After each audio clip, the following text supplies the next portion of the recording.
No.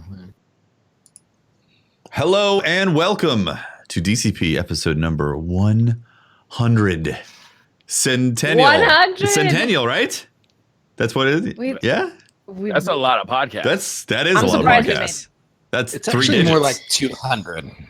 200. Well, Like 181 or something like that. but for actual DCP, this is the 100th episode. It's And you know what's 100. crazy? Crazy. Holtz decided to join us. Look at this. Hey, Holtz, how you I doing? gotta, back. Hey, Holtz. I gotta say, Holtzman, Bungie has done wonders for your complexion. You look great. Yeah, man. I feel more confident. I feel Yeah. more masculine. Yeah, that's More great. masculine. Do you feel more aware of magic cards even more now? I have luckily realized the error of my ways, and that magic is actually we're raffling away all those framed cards behind me tonight in celebration of 100 episodes. Wow. Holtzman, Interesting. that's amazing. And how that's did you? beautiful. Your hair seems like it's much more filled in, and you just look great, man. I just thank you very much. I appreciate that. It's been really hard to keep the women away, honestly. Did you get taller? You definitely got taller, sexier. There's a whole lot of things about you that just The whole got package. better. The whole package. Just, The whole it's working. package. It's really At working. this point, I hear that every day. I do. Yeah, Nice. it's amazing. Well, thank you very much for coming on. We're excited to have you sharing our 100th episode with us. I'm honored to be here. Thanks for having me. For the record, We've it's got- true Vanguard, guys. Like I think this is where we break the joke and make sure that anybody new to the podcast is listening No, but actually seriously. knows that this is okay. No, it's Holtzman. I'm sorry, my bad. It is not true Vanguard. I don't know. It's not what true Jeff is Vanguard. It's not T-Von. It's Holtzman. 100%. talking. It's like Holtzman 2.0. He plays. He's better at Destiny. You know, he just does everything better. So There you go. it's just there it is. You're the meme of I'm you but better. That one meme. Hey, yeah, that's fine. I'm comfortable with that. Perfect. So I'd rather be on this end of the meme. You know? Yeah, right. We got some really great things planned for tonight. I think we're gonna keep a couple of them a surprise for later, right? But we do have True Vanguard here, which we're very excited about, and there's a lot to talk about in Destiny. A lot happened. A lot happened. So, do you guys want to start with that trailer, the trailer? Yeah. Yeah. Yeah. My God. Pope, I feel some hesitancy about this. Do you not want to talk about it, or were you upset that they revealed too much? No, I mean at this point, for me personally, that seal got broken. Right. I've watched everything, read everything. Oh, everything have you? everything but leaks. Everything but Okay. leaks. That video did some things to me though. Bad things. It stirred up a fire inside of me Did it? that I don't think I can quench without drinking the blood of Aldrin. Oh, Just saying. Okay. How did you feel So- about you being a Titan main after watching that video? You know, so I'm gonna say it here, and I'm gonna say it. It hurt. It hurt me. Why was that? Go further. I Well, want to see, know. Or Ikora, you know, I felt like I connected with her. You know, She called him a just- son of a bitch. Let's just equate this podcast to my fire team, my friends, my brothers, my sisters, right? I don't see If it. one of you, if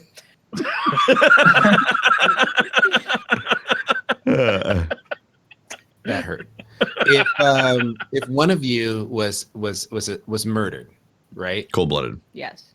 cold-blooded, Cold-blooded. there would be nothing that I would want more than to revenge your death, right?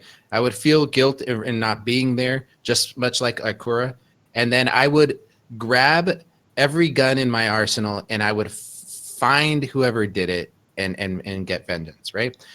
So I had a problem with Zavala and his just absolute sheepish. He's like, well, should we? Your buddy just got killed. I mean, he is a Titan. No, that's not Titans. Cut that off right there. That's not what Titans do. But he is Does a Titan. Zavala know that that was- shoulder charge got buffed? Because maybe that would sway his decision somewhat. Yeah. And both. I think that was the more Titan approach, though. I mean, I'm thinking about Zavala's character Mhm. and Bubble Titan. what he's got to deal with now. He's got a prison break on his hands, and he's got prisoners, escapees, wreaking havoc across the solar system, and he's thinking about protecting the very last city on Earth. I'm not saying I agree with him, but I think that was his I have to stay focused. I can't let this get in the way of what I know to be my sole function in my life right now is to defend the last city. He's always been about that. Yeah. So I think that was the more Zavala thing for him to do. But I absolutely adore. We never got this in Destiny 1. I adore what they've done with Ikora's character. Mm-hmm. She's such a hothead. Even at the launch of Destiny 2, that whole "You'll find no mercy in me," Nova bombing the ship. I love that fire in her. Yeah, I want to see more of her. I want to see her Crucible days because they always talk about how amazing she was. Mm-hmm. She'd have to be a Dawnblade though. She couldn't be a Void Walker. So I'm she's a blink shotgunner. I'm pretty much switching to Warlock. Yeah. I'm switching to Warlock for sure. Yeah. I'll tell you what I like though is maybe Zavala doesn't share your point of view. Maybe Ikora doesn't share your point of view, though I doubt it. But I like that there's conflict among the Vanguards. Yeah. It's like they just had this major event happen. It feels like instead of just having this unified Vanguard front where they have very little character. Now it feels like each individual character is kind of showing through a little bit, and Zavala doesn't want to fight because he's lost so many people so recently, right? The Red War is costly, so many people just died, so he's a little hesitant to go and start losing more people, and then you hear Ikora basically call him a coward, and then you hear our Guardian talk. Yeah, our Guardian talk, and they both were like, "Whoa, you talk." This whole time you could have been saying something, and now what? It made me think of Gone in 60 Seconds. Remember that scene at the very end where the guy goes on a big monologue? The guy that was supposed to be mute. Yeah, he spoke. He freaking it spoke. almost puts more importance on the Titan, the Titan in this Guardian. He was a Titan, right? Yeah, he was a Titan. Yeah, which was weird. Him saying something finally, it was like, whoa. Yeah. Whoa, it's more of an impact. It's like you've been silent all this time. He's like, no, this is where I'm like, leave it to me. Yeah. Right. And I like the fact that our Guardian steps up and is like, all right, I got this. Because obviously we want to be the ones who go and put a bullet into Uldren. Do you think if that is an in-game video, I'm interested to see what, actually, it's our character? Yeah. Is it going to be our character in that? Yeah, I would think so. Yeah. And do they have a women's voice and a male? Yeah, because the voices are going to be different. It's just a male voice, just to confuse people. Yeah, that'd be pretty. Wait, that'd be pretty. Male voice for a woman to confuse people. I saw someone tweet out who was doing the voice for human male, human female, human, male exo. Destiny 1. Yeah, Destiny 1. I always liked it because one of the things I liked from the get-go was that the guy that did the Awoken. If you did an Awoken, it was always the voice of the guy that does the mage character in Diablo 3. And I had just come off a huge Diablo 3 binge when I started Destiny 1. I was like, oh, that's awesome. Yep, same. Because it just came out on the console. And so it went directly from Diablo 3 to Destiny on that release. Yeah. Oh, that's freaking hilarious. Somebody in chat said, I've been muted this whole time. Yeah, be serious. He said that. Muted the entire. So it makes me wonder what are the lines and how. Is it just like a one-liner, or are we going to actually have some interaction with the story? That's it, Tefty. You're just like, leave it to me, and then never speak again. Honestly, I would not be surprised. That's the thing. With the way things have played out in the past, to be like, I got this, and then that's it. Yeah. Our Guardians are too serious. Even in Destiny 1, our Guardian sounded a little flat, This Guardian sounded much more emotional, and it felt like he had the credibility to back up what he was saying too, because over the last 4 years we've done all these amazing feats. So for him to say, I got this, everybody around him was going to say, "Oh yeah, he could probably do it." Yeah. Well, you did kill a worm god and an Oryx. Okay, you probably got this. What I find is interesting is that in the lore that Bungie tweeted out, one of the things it talks about is how Cade says he's going to take, don't worry, I'll bring my favorite Guardian, right? So he's referring to us, the player character. And then in the crossover into this trailer, the launch trailer, it's a really interesting part where Ikora looks over at your character and you're in the shadows yet, you haven't spoken yet. And she says to you, don't worry, it's not your fault. Yeah, this is not your fault. And then I'm like, but now I know that it is my fault. Yes, I know. Like I wasn't even thinking that until you said it. Part of me thinks that there's actually a mission, maybe an opening mission, where we go with. We did find him. We go in the trailer at the beginning of the summer. Didn't we carry him home? Well, that's what I'm saying. I think that those two things point out that we go on a mission with him. The game probably starts with us going with Cade somewhere and then getting separated in some way. It's my fault. No, I don't think it's so much worse. I don't think it's going to be that way at all. I think we're not Cade's fire team. Where was Cade's fire team? I think he goes by himself. He even said in that letter that like there's the letters on the website that he's got to go do this stuff, and then if he does get into a pickle or needs some help, he's going to call his favorite guardian. But then what I think is going to happen is he just straight up goes missing, doesn't say anything, or maybe what's her name, Petra, calls out and says, "Hey, Cade's missing," and then we go on the hunt to look for him, and then we find him. That's what I think is going to happen. Because if we do show up, tag team some enemies, and then he dies, I might be deleting Destiny. Just saying. So he calls for help at the last minute. We show up. The fight's already over. We find his body and bring it back to the Vanguard. That's how it gets there. Yeah, that makes sense. Yeah. What do you guys think of the spider character? Dude, he's a fat captain that plays with ghosts. He's adorable. He's got like awesome spinners. He's Jabba the Hutt in Destiny. Is that what he was doing? Yeah, that's what it looked like to me. He was kind of like fidget spinning a ghost. Wow, like a dead ghost. That is brutal. So that's like essentially the dead guardian, right? Yeah, like it would appear that we go there with Petrovenge and make some kind of pact with him. The devil, right? Like this guy hates guardians, right? Right. I don't know, man. Apparently, I heard on Twitter that he collects ghosts. I heard that too. Yeah, I don't know. That might be some kind of like a lore leak because people have been data mining. That's true. Well, but I mean, even luckily then, with that, I was like, okay, well, he does. I see a ghost. It's not. To me, that's like playing with the skeleton of a body. You know, like. I mean, it's ghost. Although we the shell of a golden age technology. We collected ghost fragments. Yeah, that's true. That ghost. Yeah. He's like us. Huh.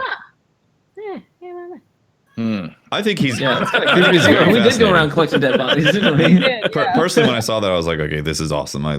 These characters feel rich, and that's like, that's what I want to see in this campaign. I want to feel some emotion, and they've already begun that with killing off Cade. But like, I want, I as much fun as I'm poking towards the Titans, I do like seeing that aspect of Zavala. Like thinking more than just himself. Like instead of thinking of his rage, he's thinking about the city and what he's protecting. Sure. Ikora is full of rage, and she's a badass, and she wants to go take vengeance. And it's really cool seeing those colors, the characters. Yeah, it is interesting. Really like when I made a comment on Twitter, I felt like there was a lot of people who responded in different ways. Many of them saying, you know, what you said earlier. True Vanguard, like that is a Titan thing to do, right? To secure the home front, and he's got to make that smart decision. It's really interesting that we got to see these as a player. You can gravitate to one character or another in that emotional way in that setting. He wants to mourn his friend and not lose anybody else. Look, we all fought side by side with Zavala. I don't think he's that eager to get into another fight. He's a little rusty. Like we all saw his performance. He's thinking about lunch.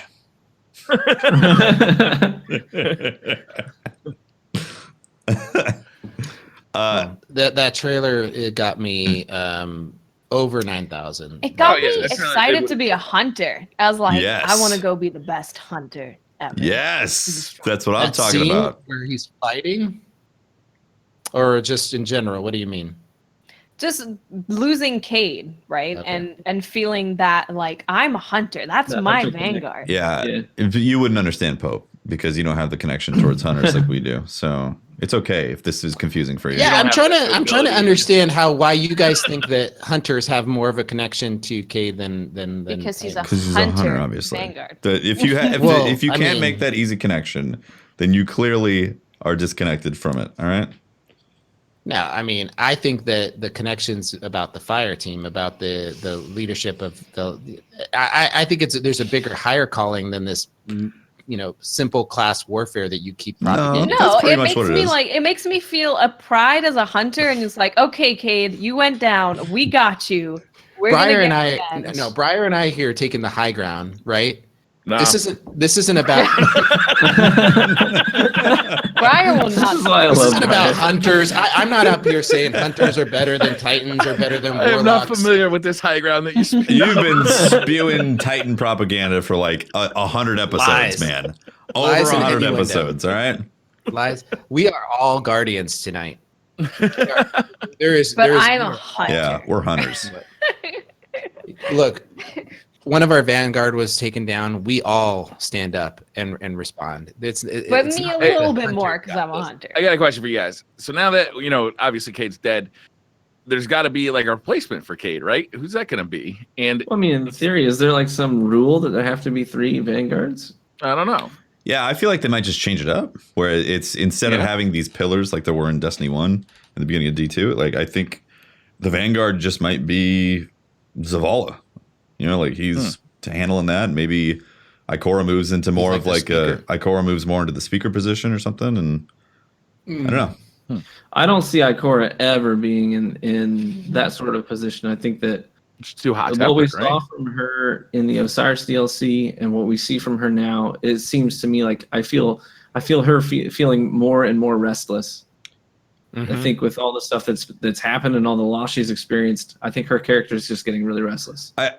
I feel like she is the one with the most vision, though, and I guess like because she's a Are you talking warlock. about her hidden? Because she's a warlock and she's technically supposed to be the most well-read of those type of things. Like I feel like Osiris technically could have been the speaker, right? It wasn't there lore he got kicked out of the tower and some stuff about that. So like, and she's a pupil of Osiris. Like I feel like it could go down that path if she gets that anger under control.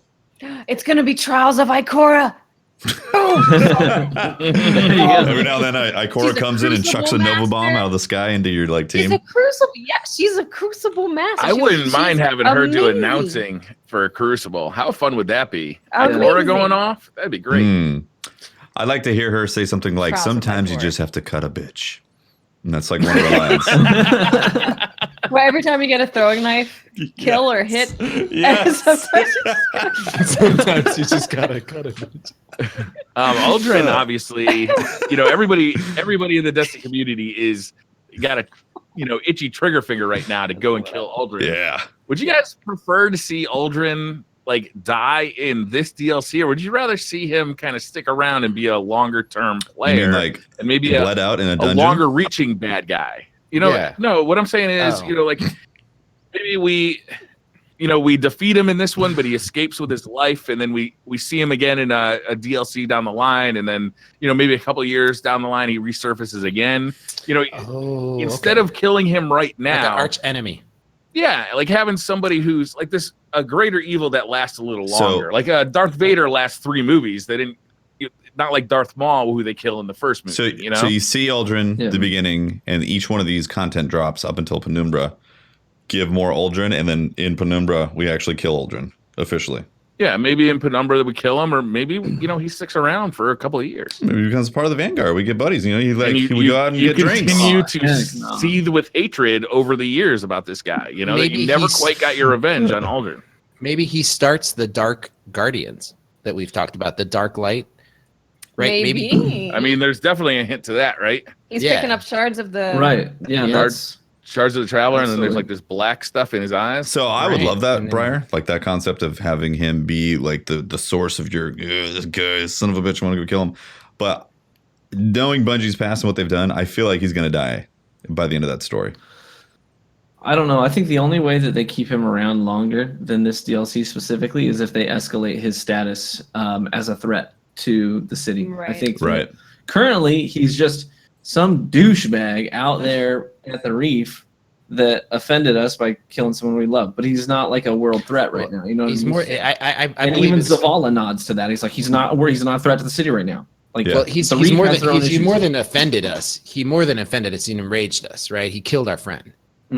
right? And so I think that some of the comments that people were making is that he needed to do that to get us away from the city. So he needed to kill somebody close to us to make us blindly rush out to the reef, so that leaving the city weak. So they may be setting us up for he may be smart enough to have planned that. So yeah, that's the question: is what are his motivations? Because he's got to have. I mean, he's not stupid enough to infuriate the guardians of the last city on Earth.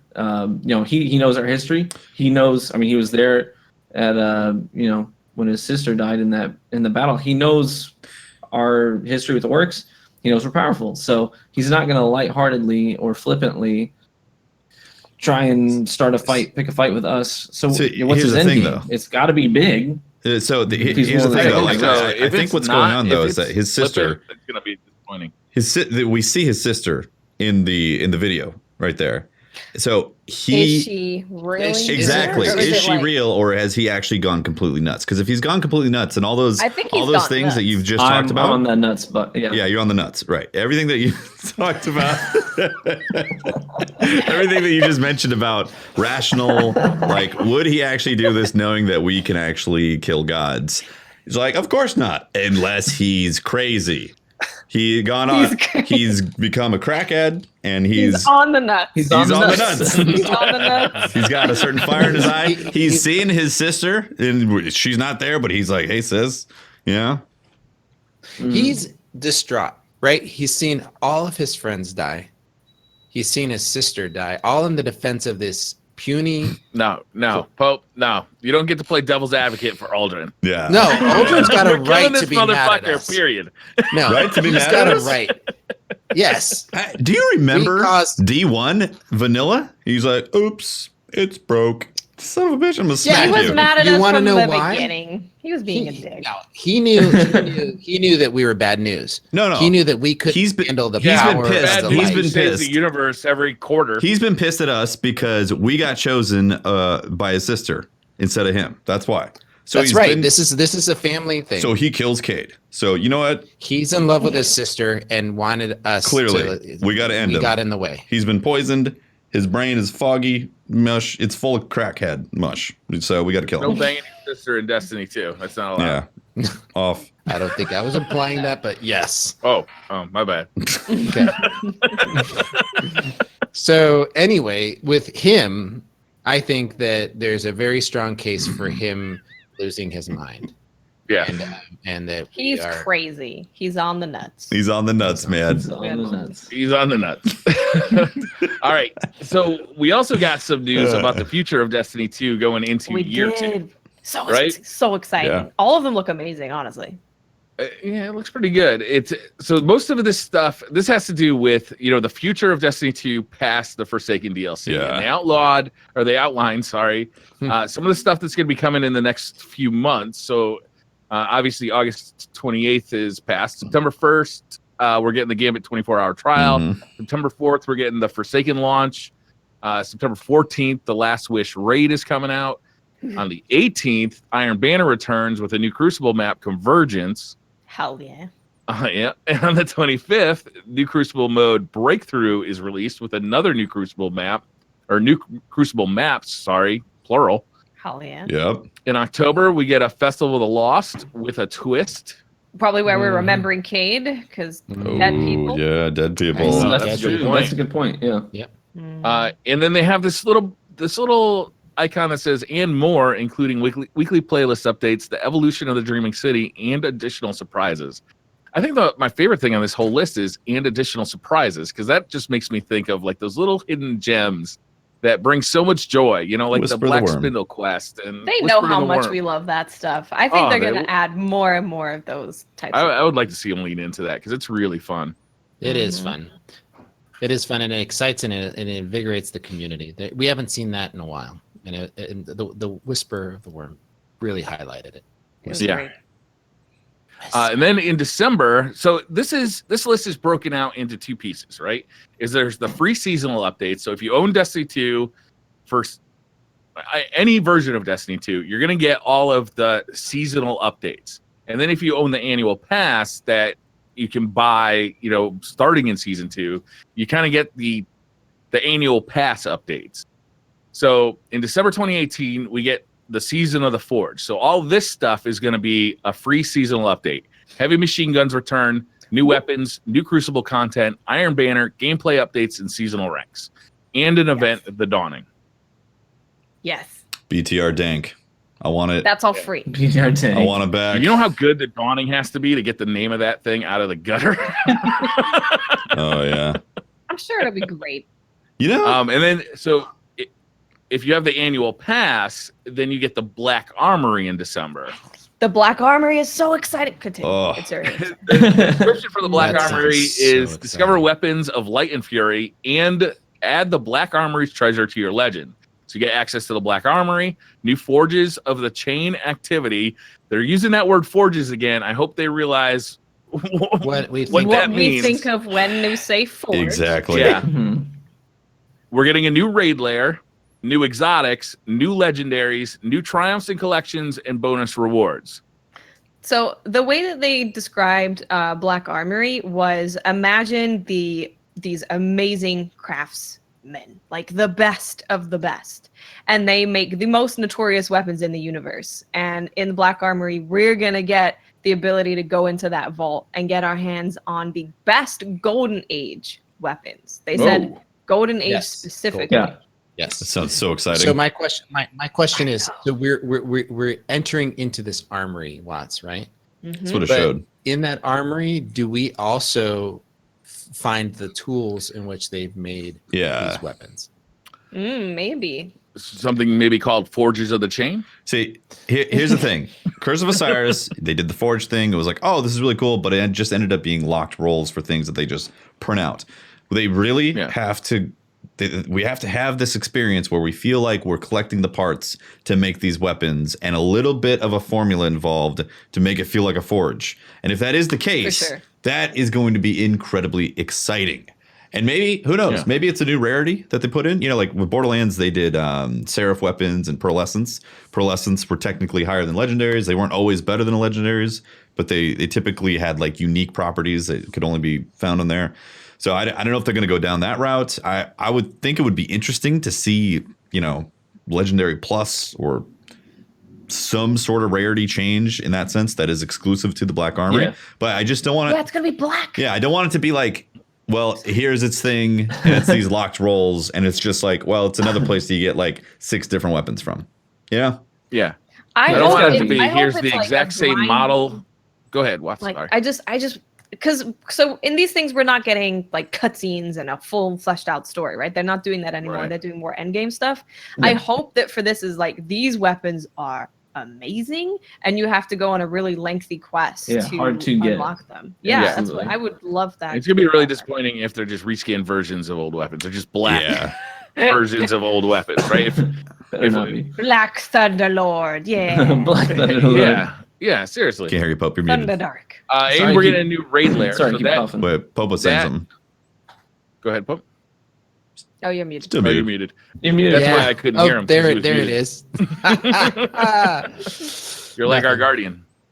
December 2018, we are getting a new raid lair, but Mhm. then in spring 2019, we're not getting one. Spring 2019 is going to be the season of the Drifter, so all players get new weapons, new Crucible content, Iron Banner, gameplay updates, and seasonal ranks, an event to be announced. And then the annual pass content is Joker's Wild. Gambit was only the beginning, and the Drifter is ready to deal you another deadly hand. New activity to experience. Gambit evolves, which is Awesome. that's kind of a crazy thing to see already, right? It's like we haven't even gotten our hands on Gambit yet, and they're already They, thinking about ways they to must be really evolve it. confident in it. They really must. I'm They sorry are to keep coughing. super I need some more confident. coffee or something. New exotics, new legendaries, new triumphs and collections, and bonus rewards. Yeah, it's great. I mean, they believe in Gambit. I mean, if they're already committing, Hey! It's Mama Holtz. Freshly True Vanguard, coffee you get that on. hobo Thanks, or vagrant Yo, is out that of True the back Vanguard of back there? I think that's TV back there. What's True Vanguard doing at your place? Thank you. Does True Vanguard wear beanies also? I guess so. Crazy. That's the idea nuts. of Gambit evolving makes me so excited because I really feel like they've got something very special that you don't see very often in the gaming industry. That's like a comp meets PvE type of thing. Like it lays in so heavily towards the strengths of Destiny mixed in with actual competitive nature. So them expanding it, like, yes, I want to see more. This is, yeah, it's seeing that they are, because I think a lot of people are like, oh, it's just going to be like another Crucible mode or something.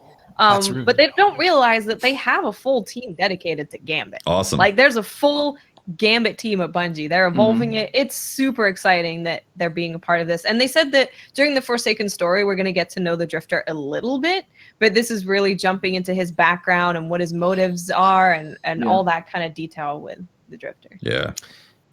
We did talk about at the summit. There's other things, but one of the things that we talked about is the possibility of maybe Gambit going 6v6. Remember, like we were talking about bringing in our Guardians from the raid and being able to having an activity where in PvP where there was maybe a 6v6 version of it. I'm interested to play it in the wild because we played it in controlled settings. I've played it a few times now, but it's always been in controlled and not really getting to sink our teeth in with our Guardians. Yeah, you don't have a whisper of so worm it's going on to be you. interesting to it's going to be interesting to see what it looks like in the wild and if it holds up to maybe even being interesting for a 6v6. Yeah.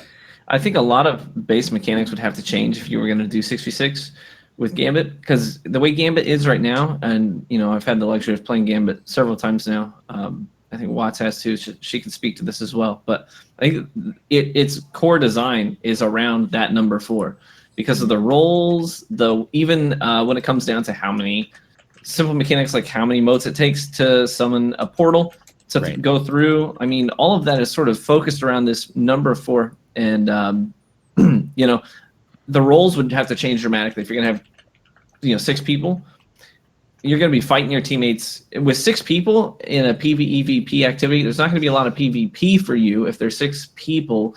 The amount of times that you're going to encounter an invader and the number of times you're going to be an invader drops dramatically when you start adding more people to the mix. So I think you lose a little bit of that PvP action with the current setup the more people that you add.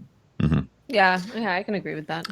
That makes sense. But so some core mechanics would have to change if you're going to add more players. But here's the thing. I could see them taking what they have with Gambit, like this is the 4v4 version, and then expanding it for different type of they could have things that kind of cross between what we have in Gambit and also strikes, and like maybe have the levels progress and have like the things progress in it. Oh, yeah, like that'd be good.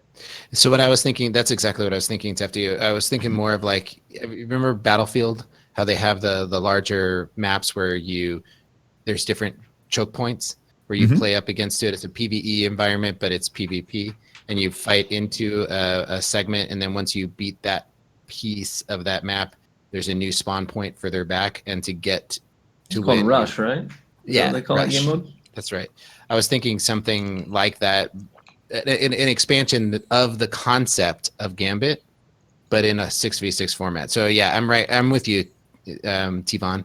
It's it's definitely the way it feels right now. 4v4 feels really good. It does.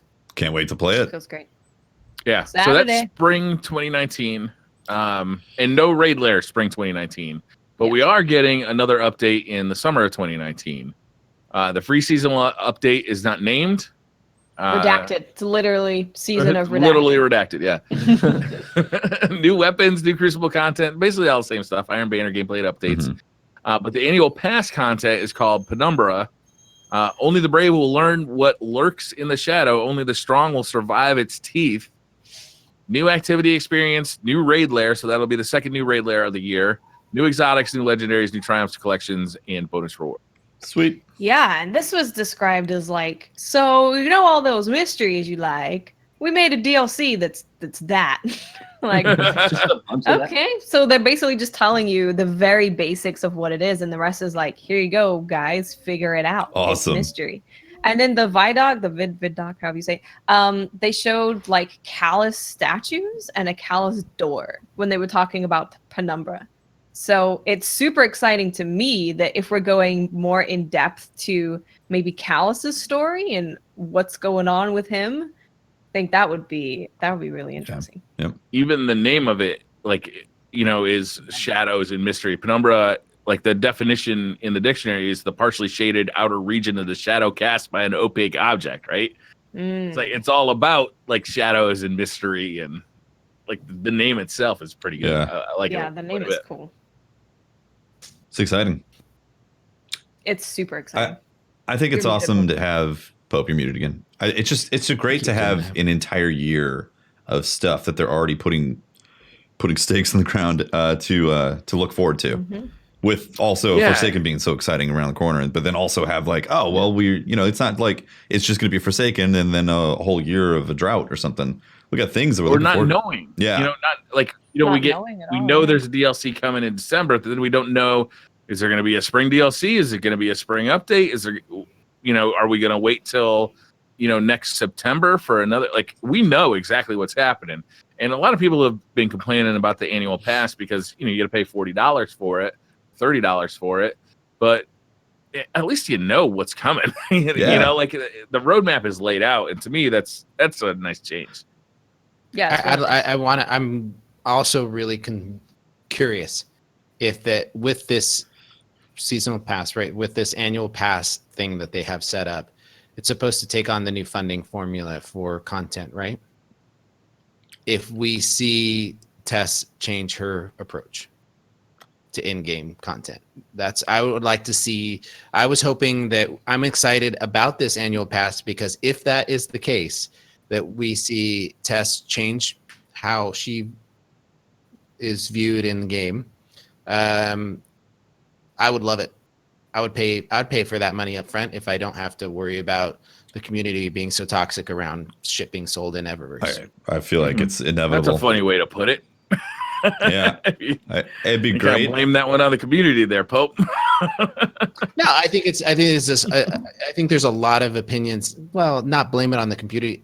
The thing that bothers me the most is that it splits up the community, right? That I hate the negativity of it. The biggest issue with Tess was that like half our end game was in Eververse. Right. Yeah. So as long as most of our end game is not there, then I think we're going to be good. But I don't think Tess is ever going to be viewed fondly ever. No.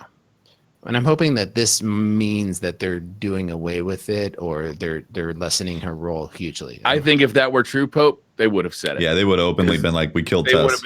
They would have been screaming that from the from the tops of buildings because they know the community would have been excited about it. So if it was happening, we'd know about it. Yeah. Mm-hmm. They would have been like, hey, Uldren killed Cade, but then he also swooped in the tower and killed Tess. So but we killed Tess, yeah. Conflicted, right? Conflicted, huh? Yeah. Well, it's too bad. You guys are probably right. Is there anything missing from this list that you guys would have liked to see? I would have liked to see like a kind of a promise to rebalance the Crucible. Like it's so fun when they do like a real like deep Crucible rebalancing or weapon rebalancing. Like we're right in the midst of it right now. With Isn't that supposed to be when seasons? I know that's what they said before. Like with each season, they're gonna do a big sandbox update, and then in between they'll do little tweaks. Technically, do you think that's kind of in gameplay updates? Yes. Yeah. Okay. I would think so. I guess it just depends on if they actually swing the meta instead of being like, well, we just adjusted this tiny bit for this weapon. Yeah. Yeah. For every 3 months during the season stuff, it needs to be like a big change. Unless things are like perfect and people will love it. But yeah, it's nice to get something new to mess around with. Even perfection gets boring though. Can I ask you guys, are you excited about heavy machine guns returning? Yeah. I am. I think that's awesome. Yeah. Yeah, because I mean, technically, they love a character in D1. Yeah, technically, line rifles right now are like the special version of primaries. They do more damage, but they cost special ammo. So it's like, why not have a primary version in the heavy slot? That's what heavy machine guns are, and that's why they worked out in D1. So I'm excited to have them. Yeah, Thunderlord, man. Mm-hmm. Thunderlord. I was a huge fan of heavy machine guns, and I think that some of the belt-fed heavy machine guns might get me to play a hunter more, just or a class that will allow me to reload and use the heavy machine gun in a way that I think it would be fun to have that mechanic back in and change up the play style. I think needs to be more guns like that will be able to counter what's currently happening in the PvP meta, like with I know we're going to get into that, but there's a huge shift in it, and I saw that heavy machine guns are going to be playing a role, I feel, in PvP here pretty soon. Well, in December. Well, yeah, the way that it's playing out right now, I think people are going to be asking for it. Yeah. But it's way too early. But it's just my stake on it is that when you're looking at the way that the PvP is playing right now, it doesn't feel like primaries. It's going to be the season of special and heavies. Well, let's talk about update 2.0 next. Okay. Do we have like a thing that we need to be taking care of right now? Yeah. Probably not at this very moment. Something or another. Well, okay.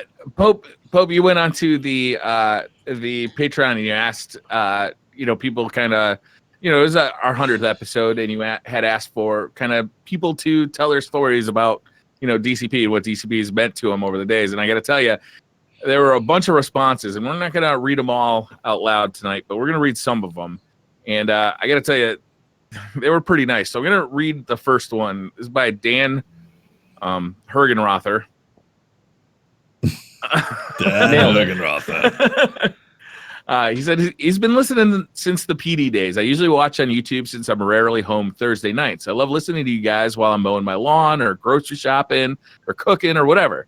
Doing so brings a bit of destiny into my boring everyday life chores, which makes them much more enjoyable and me much more productive. Personalities clash beautifully, and I think you represent the community very well, with minor exception to Warlocks, who you trash whenever possible. True. Even though I get this is true. Even though Good point. Even though it gets him some crap, I appreciate when Pope plays devil advocate, just for the sake of perspective and understanding, even though I often disagree. You guys have even asked a few of my questions. Tristickles was me, which makes me feel involved. I'm good. I remember that name. I thought that name was I'm going to keep listening as long as y'all want to keep talking. My only possible complaint about the show is the pineapple pizza is gross. Love y'all. Yeah. Yeah. Whoa. Yeah, well. Dan, you have been blocked from the rude. We're actually removing you from pictures. Yeah. And, as far as you're refunding you. concerned, Dan, this show doesn't exist anymore. All right, so Yeah, if you're listening to this right now, just stop it, delete it. stop, block, and I delete. kind of like the guy. He likes Warlocks. He likes pineapple pizza. I feel like he and I can get along. Yeah, go sub to True Vanguard. Thank you for the nice words, Dan. Yeah, that's Thanks, very Dan. kind. Thank you. Wow. Yeah. Should we listen to another one or do another go to update 2.0? Your call. All right, I'll do another one. Martin Leash says, I'm an OGPD day one listener. I still remember the days when Patrick seemed like the nice guy on the show. And week 4, I believe that Tefty joined, and they were all jealous of his amazingly sexy voice. I remember that. I remember we talked about your voice for like half an hour. I remember that being an awkward episode because I was like, can we talk about Destiny, guys? No, we're going to talk strange. about your voice some more. Yeah. I remember the hard announcement that Pope Bear was leaving. I actually cried when that happened. Asked my girlfriend. But the great news that Miss 5000 Watts was joining on the team for good. I remember the fear of y'all leaving PD and starting DCP. My favorite episode was the Guardian Con live one with live questions. My favorite moment was probably the ad read with Patrick's dead cat. Yep. I always catch the pre-show on Discord and like Pope lurking on all your channels. That includes you too, TV, though I usually keep silent in chat. True Vanguard is my favorite guest and my favorite streamer, so it's amazing that he is the 100th episode guest. And also, it's great to see him streaming Crucible again. Fortnite is okay, but man, I miss the Destiny 1 Crucible videos.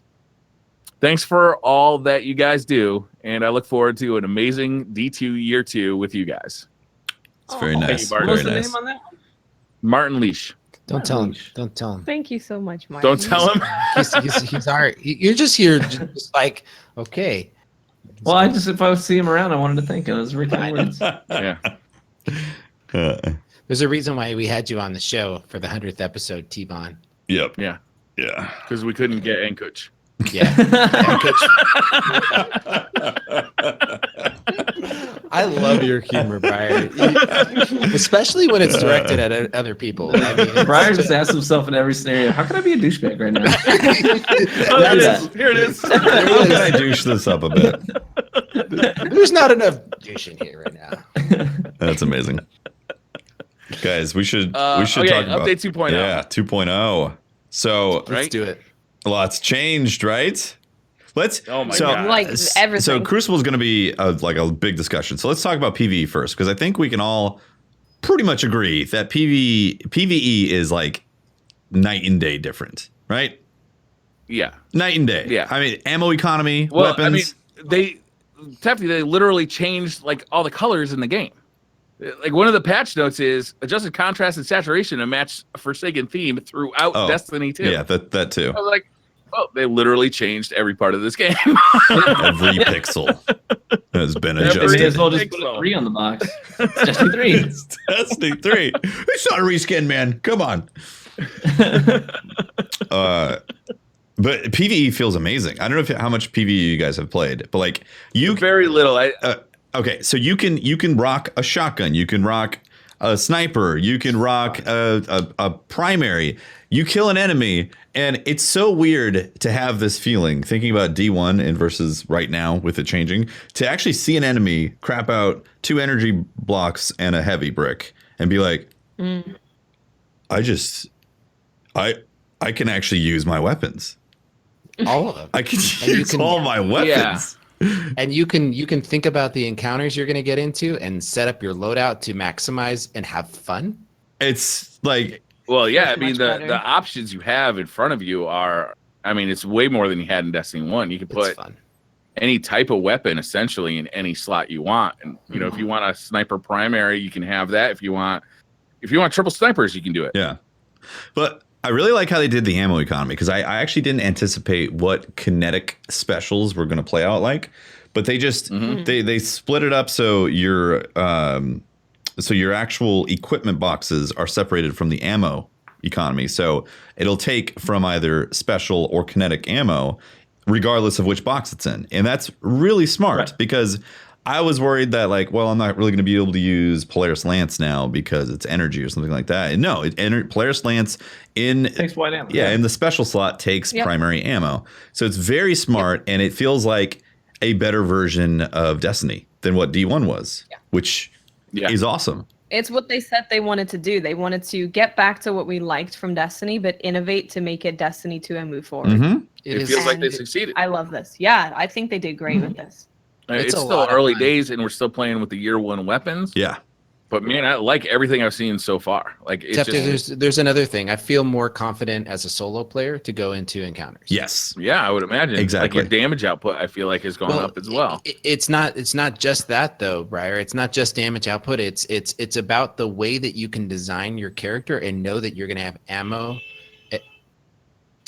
I'm gonna push to back be able- on the know you have ammo thing, because I haven't played a lot of PvE. I did play enough patrols to do the milestones, and there was plenty of ammo there. But I also did a couple of nightfalls, and there was no ammo there.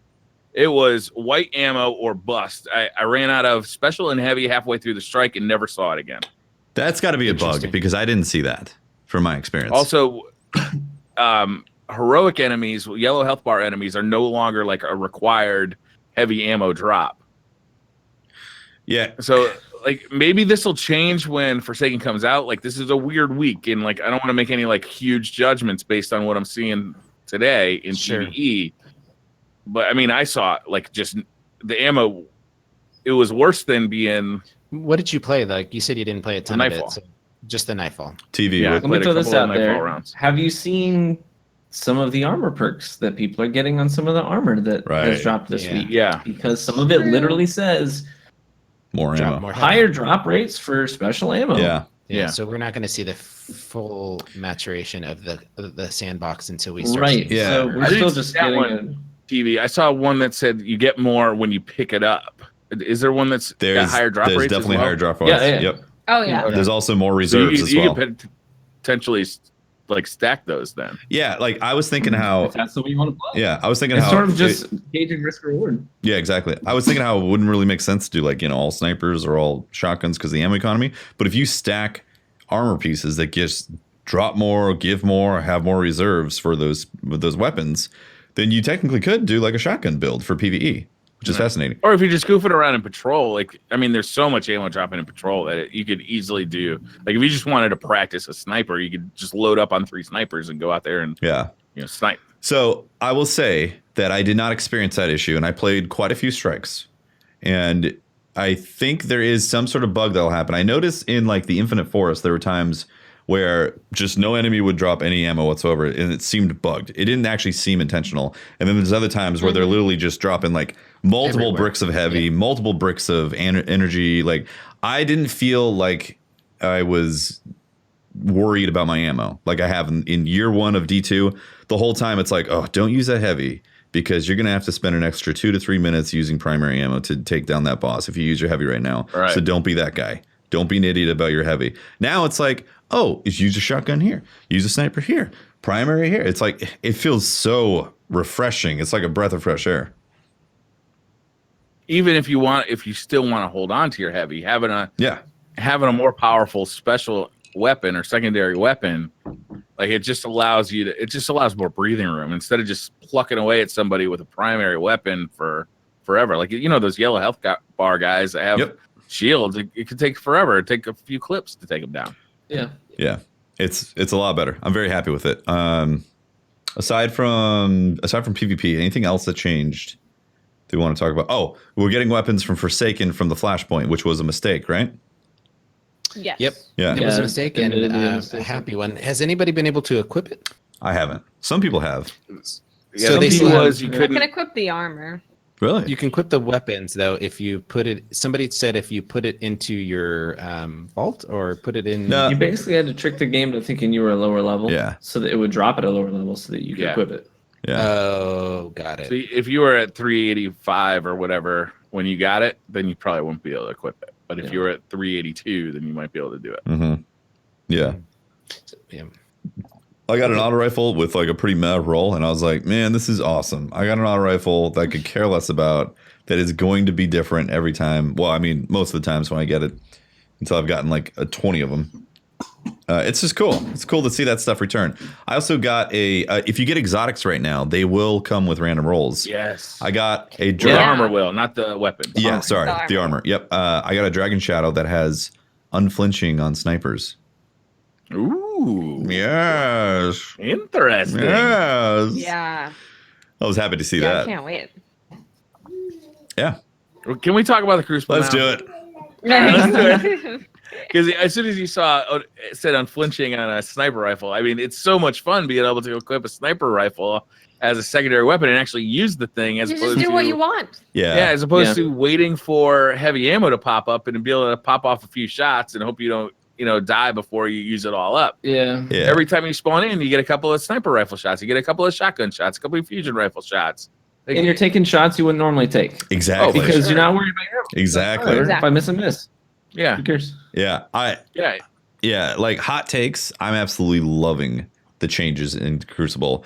And I get people not enjoying some of the changes right away. Like you gotta realize that you've had a year of extremely passive laning type of meta, and suddenly there's hyper aggression in the Crucible, and it's fun. It really is. And like getting 2 shots in a shotgun, I really feel like that's a good balance, because if you waste those 2 shots, you don't get the kill. Well, then you have your primary.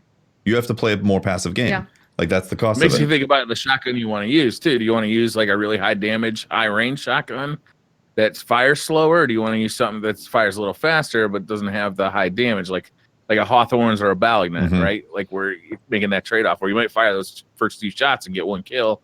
With the Balignan, you might be able to get 2 kills with it. Yeah. Yeah, and if you're sniping, well, let's say you get 2 kills. So you're the most optimal with your sniper upon spawning. You don't get that ammo unless you run to them and pick that up. Yeah, that special ammo is like across the map. Yeah. Yeah, I feel a couple of drawbacks with snipers, in particular. Let me just come out and say first and foremost, I love the changes. Overwhelmingly positive experience with sniping. I do feel like the trade-off maybe 3 rounds. I don't know, 4. I don't know, but sniping isn't as consistently lethal as shotgunning because you have to have precision to get a kill with 1 bullet, right?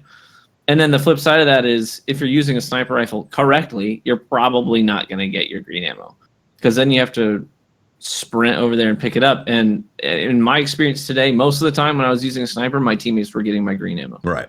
That's true. I do notice that, yeah. First. So, Before they make any changes like that, though, I'd really like to see it kind of equalize out. Give it like 3 weeks to a couple of months to see what really kind of change it happening.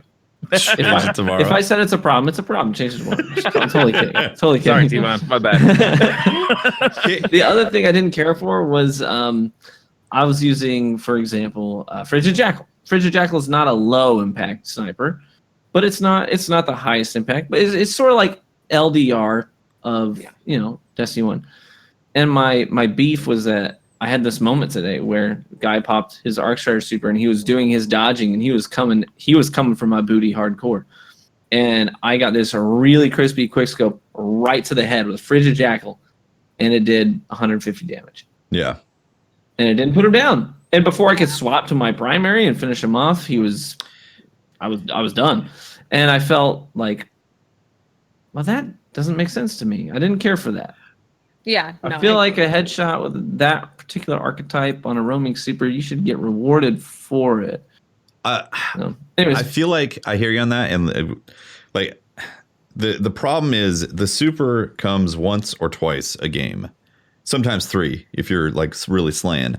Whereas you can spawn every time with your sniper ammo. So the fact that they balanced it that like some of those supers just cannot be sniped out with regular energy snipers, I actually think that's a good balance personally, because again, you only have that super once or twice a game, whereas you spawn every time with those 1-hit kills. And yet, I would disagree. So, because I try and think about the common gamer. I think about the guy that doesn't hit headshots all the time. He certainly doesn't hit them on guys that are roly-polying around in their super.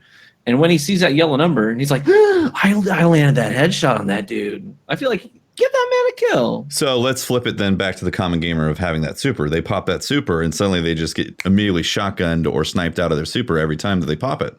What, like... Don't pop it without cover. Pop it in cover and then run out. You know what I mean? I don't know. I don't feel like headshotting roaming supers is a common or easy thing in and of itself.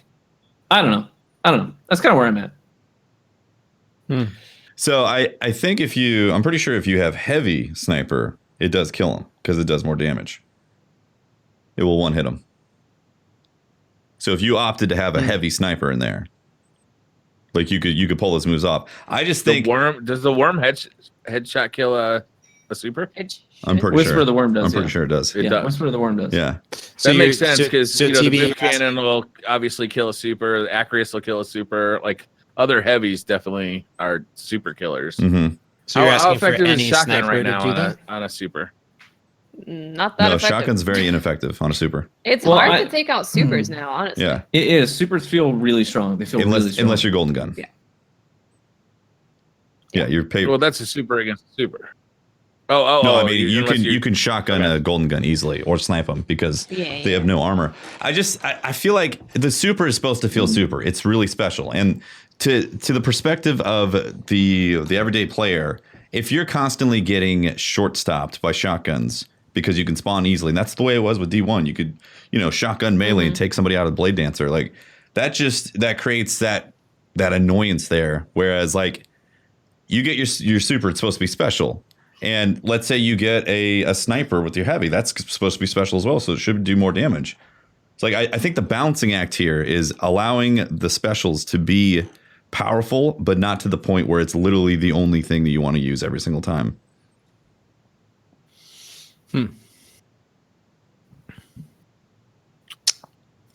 Yeah, I'm not going to weigh in on this one.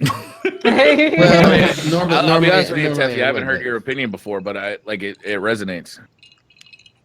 I can see both angles. I really think that adding accuracy to, or having a risk reward, if you're going to run a sniper in PvP and it's not easy to hit a roaming super, try hitting a Dawnblade with a headshot.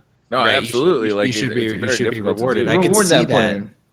I can see that. I'm wondering if they're but I think the compromise TV is, when I'm listening to this, I think the compromise is the heavy slot, right? So if you're just hear me out, like I think that's a decent compromise, because you look at stuff like Legend of Acurus, the power of Legend of Acurus or the boop cannon, right? That takes you out of your super altogether. For something to take somebody out of their super, like, which is supposedly the most powerful, it should be relegated to ammo that's hard to find and be something that somebody should covet, right? As a team member, right? I mean, I understand that, but my flip side of that is I think that everyone on the map should have you should allow for a skill gap that makes it so that if someone pulls off a maneuver at the high end of the skill gap, they should be, even the common player, they pull these plays off every now and then, and I want them to feel rewarded for it. And the reality is that if the only way to shut down a super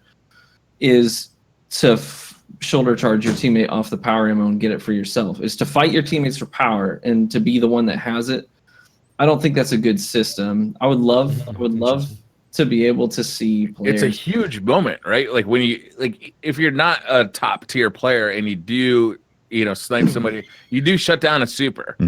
Like, no matter how you do it, it's a huge moment. It's a celebratory moment. You raise your hands up above your head and you get excited. Oh, you teabag hard. Yeah, that's right. Yeah. And I just don't resonate with that. I don't think it's realistic to assume that players are going to consistently land headshots on. I don't think that that's going to be something that people will complain about. I don't think it's going to happen to them enough that they'd be like, I'm tired of these mid-impact snipers shutting me down with a headshot when I'm in the middle of a roaming. I just don't think that's a reality. I think that especially in a shotgun heavy meta, because let's be honest, snipers are fun to use, but they're not as consistently lethal as shotguns. You need to give some incentive to make a player consider, do I want to slay normal people out of their supers with a shotgun the whole game, or do I want to have the possibility of shutting down a roaming super because I chose to run a sniper rifle? But that's a good point. Pope brought up the point, though, is that we kind of had that with the heavy, which was boop cannon, which literally nullifies those supers, and that in the most glorious way. Yeah, which when you're booping people, it's like, man, this is hilarious. But when you're getting booped out of your supers, it's like, well, that's annoying. What happened? That's not fun to go against every single match. Yeah. So, but what is confusing here, and I haven't really found I'm seeing different arguments here, but what is confusing here is a sniper is a sniper, like having them in different categories and having a sniper. Are heavy snipers only just heavy impact? Help me understand this. What makes them different? Fire rate. Right. Fire rate, like impact. Yeah. There's, I don't know. The higher impact snipers tend to be really sluggish. The handling is bad on them. They feel heavy in your hands. Mainly, they're basically good at laning, hard scoping, and getting a confirmed hit. They're not really good on the fly if you have to quick scope something. But yeah, they hit really hard for sure. So, do you think it's it effectively, by having that mid-level sniper hit one shot out of a super, does it effectively open up the game from what it is? It looks like it could become, which is a shotgun heavy. Like, it takes people away from that and says, okay, wait, maybe I'll do a sniper. To incentivize, to encourage the power of choice, and give players real solid reasons to want to consider what they're going to run. And we spent a lot of years in Destiny 1, and I don't recall the fact that mid-impact snipers could one-shot roaming supers. I don't recall that being an issue. I only recall that being a nuisance when it didn't work. When Hammer Titan came out and they could tank a headshot That's from true. LDR. Yeah. Oh, that was Absolutely one of my nothing wrong favorite with that. nuisances of all time. And they changed that, Nothing wrong with right? that. Yeah, they Yeah, changed and they they changed reverted it, and people were happy. You know what I mean? Yeah. Some people were happy. That's true. Well, Yeah. Not Hammer Titans. I mean, the economy is very It was a different. glorious time. Again, we're coming off of a year of an extremely weird meta of passive plays, and a lot of people are not. They're getting shotgunned a lot and not having a good time with it because it's a very different meta. And if you remember how to be a shotgun warrior, then obviously people who expect you to be coming around with like graviton lances and suddenly it's a shotgun, it's like it's gonna create a bad taste for some people. But like, I think it's too early to really tell how these things are gonna line up. Like, Oh, for sure. yeah, like Yeah. and I do hear your point, TV. Like I do understand. Like it's a high skill, high reward, or high risk, high reward type of setup. Where if you're getting like gunned down, or if somebody's a arc strider coming at you and you hit them with a high impact sniper, like that handling is garbage and the fire rate is garbage. You have one shot, you should be rewarded with that. What I don't want to see though is the snowball effect of what happened with special weapons that then ultimately led to D1 at the end of it being like, well, you're gonna have to wait for a box to show up before you get any kind of special ammo at all, and then Or get in a fight because everybody's just ordered around. Yeah. like that didn't work in my opinion. And honestly, like so far what I've played, I've sniped, I've used fusion rifles, I've used shotguns, I've used a lot of shotguns, I will admit, because it is fun to run around with that. Yeah. And I've also used a lot of primaries as well. I've used a lot of hand cannons, pulse rifles, scout rifles, Polaris Lance. Jade Rabbit, for God's sakes, is actually good. Jade Rabbit is good. Unbelievable. I never thought that was going to happen. So many weapons. They completely, like, even though we're playing with the same weapons, it's completely overhauled, you know? Yeah. It's totally different. I whipped out an inaugural address. I was just mowing people down. I'm like, don't understand. Inaugural address is badass. Inaugural It's address is the really good, best. yep. It is Yeah. insane. If It's you so get kill clip on stable. that, it can two burst. Yes. Yep. It's Yeah. super stable too. And you can Yeah. get that kill clip very, very, very easily. Claymore's good too. It's beautiful. Claymore's Yes, it actually is. good now. Claymore's Thank good. God. Yep. I was really happy to see the 150 RPM hand cannons that are capable of a 3-tap kill. Because I was worried that it would just be the 140, like, DFA. yeah, like I was worried it would just be the 140, which my preference has always been the 150 like that. Although we did see the bug where the recoil is super weird Yeah. on hand cannons and on some pulse rifles too, people have been saying. And I've actually heard, like, it was first brought up on PC, but a lot of people are saying it's on console as well, is that like weird recoil thing where you got to go into your menu and pop back out Mhm. to like make the recoil kind of what it should I be. haven't noticed. Stabilize it. I didn't experience it on console today. I played for several hours today, and I did a lot of hand cannon. I personally didn't notice anything. There were other hiccups. I think but stuff they're already aware of. Yeah, No, TV. It was hilarious. I was playing as a Titan in Quick Play on the console, Okay. and in the middle of you know how the Shax gives you these these call outs for when you're doing cool stuff, Uh-huh. and he goes, "I wish I had more hunters like you in the Red Jacks." Yeah.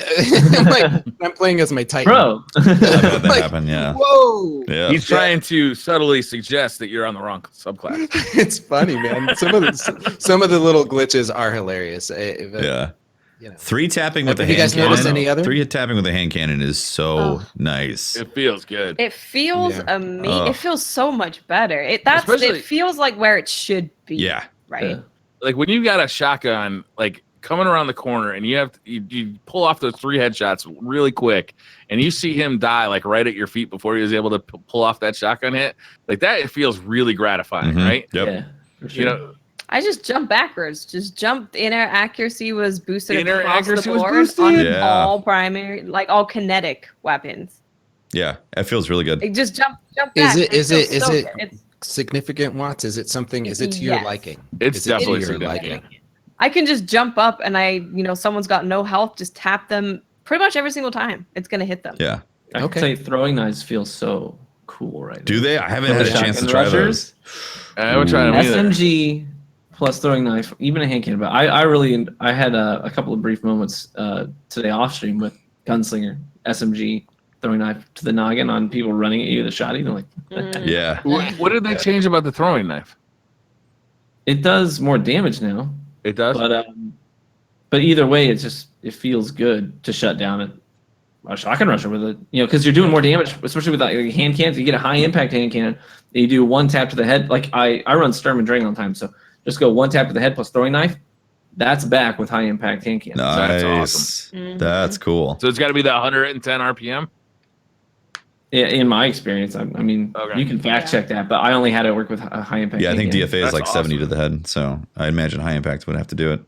That's awesome. I gotta tell you, it's almost like we have to relearn the maps that we've been playing on for a year because the movement and the gameplay has changed so dramatically, right? It's like the biggest thing was when I first jumped in, I was like constantly holding down triangle to switch to the heavy. Oh, Yeah. me Out too. my shotgun and Yeah. my sniper, and you're just the like, same thing. damn it! That took a little bit. It's a completely different game. It plays completely different, just across the board. Great Right. grenade Faster, launchers. it's more kinetic. Like there's more people just kind of like spreading out across the map as opposed to just like kind of grouping up and laning all the time. It feels so different.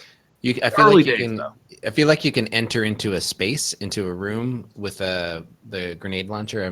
Fighting Lion is fun as hell to play with. Telesto. Well, let me so the Fighting Lion, like the direct impact kills, right? So you're just it's so nice. And it takes kinetic It is ammo. so nice. Yeah, it's really nice, Hefty. It does. And you pair it up with something you can quick swap to. I was having fun in PvE. Those shotgun rushers, I think there's a lot of people, because that's easy, low-hanging fruit. They're thinking, oh, I'll use a shotgun.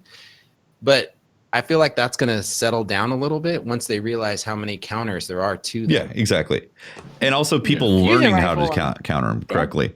We're learning the maps, too. You've been playing the map a specific way for so long. Exactly. Yep. Guys, do you know what's really good? What's really good? Wardcliff coil. Yeah. Is it really? Yeah. You get 2 rockets, and it just destroys everything. Yeah. Yeah. It's just everything's just dead. Super is just boom, you're dead.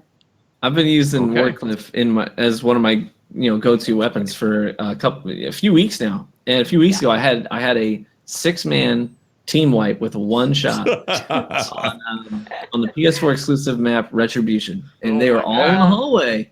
And I popped in, I took that one shot, and it was a Reaper, a full team wipe. Oh man, I was like, it was beautiful. Man, I haven't used it at all. I've been just like completely addicted to the boop cannon because it's just funny. Yeah, it is. But I gotta try out the coil. Coil's great. The coil's pretty great. You don't even have to aim it. You just spray it you down. can do like a 90-degree turn and like kill multiple people. Yeah, you sweep with it. It's basically you treat it like a hose. Yeah, exactly. Like a You guys have any like kind of favorites that you've found so far? One of the favorites I've found is Nightshade. Like Nightshade's really good. Nightshade is very good. Yep. Basically, if you see something with kill clip on it, Oh yeah, use it. Yep. Yeah, kill clip is good. kill clip's great. guys, they buffed play the game, which is really like I don't think that gun needed to be buffed, but it is insanely good now. It is. Yeah, it really is. Yeah, like the ability for it to one tap now is like like It always could. no, yeah, it could, but it was like sometimes it would blow up right next to him. You'd be like, that didn't kill him right away. Now it's like almost always. I always fire 2 shots with that gun. Yeah, Like I never won. yeah. Fire You'd once. always you'd always fire a assume that backup the because first it one wasn't gonna didn't kill. seem like the first one would kill consistently, even if it blew up like right in front of him. Now, if it blows up right in front of him or kind of by him, it's almost a guaranteed kill every single time because it's like the blast radius is higher, the damage is higher. Yep. It is in the power slot, so you do have to go and collect power ammo for this. So it balances in that sense. Yeah. But If it's going to be in the same slot as Acreus, then yeah, I think it needs to be that lethal. yeah, Yeah, I would agree. Right? It's fun. Yeah, sure. It's always been a fun gun to use. There, but you now can it's- you can run 2 grenade launchers and your favorite primary and have a great time in PvP right now. yeah. Straight up. You guys try Cohort? Yeah, it didn't have enough ammo for me. That's the problem with the ammo. Yeah. But man, it kills quick. It shreds. Yeah. Yeah. Wow. Suros Yeah. regime. Sure, yeah, Zeros. it's pretty good. Yeah. Zeros is Auto performing. That thing's back. shredding too. Yeah, and you can some use of it it, either some way of with it. the spinning up or with the slower fire rate. It shreds both ways.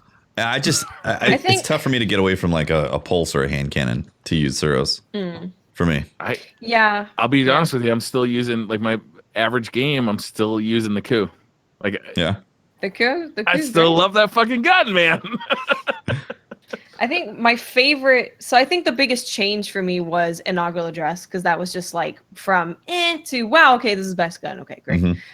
But the one that's my favorite is DFA because DFA already had the longest range of a hand cannon. Right. Then they buffed opening shot to give you more range on your hand cannon. So running opening shot on DFA it is so smooth. Yeah. It's just. Yeah, when I switched over to it, I was surprised at how sticky it was. 40 RPM though, right? It is 140, yeah.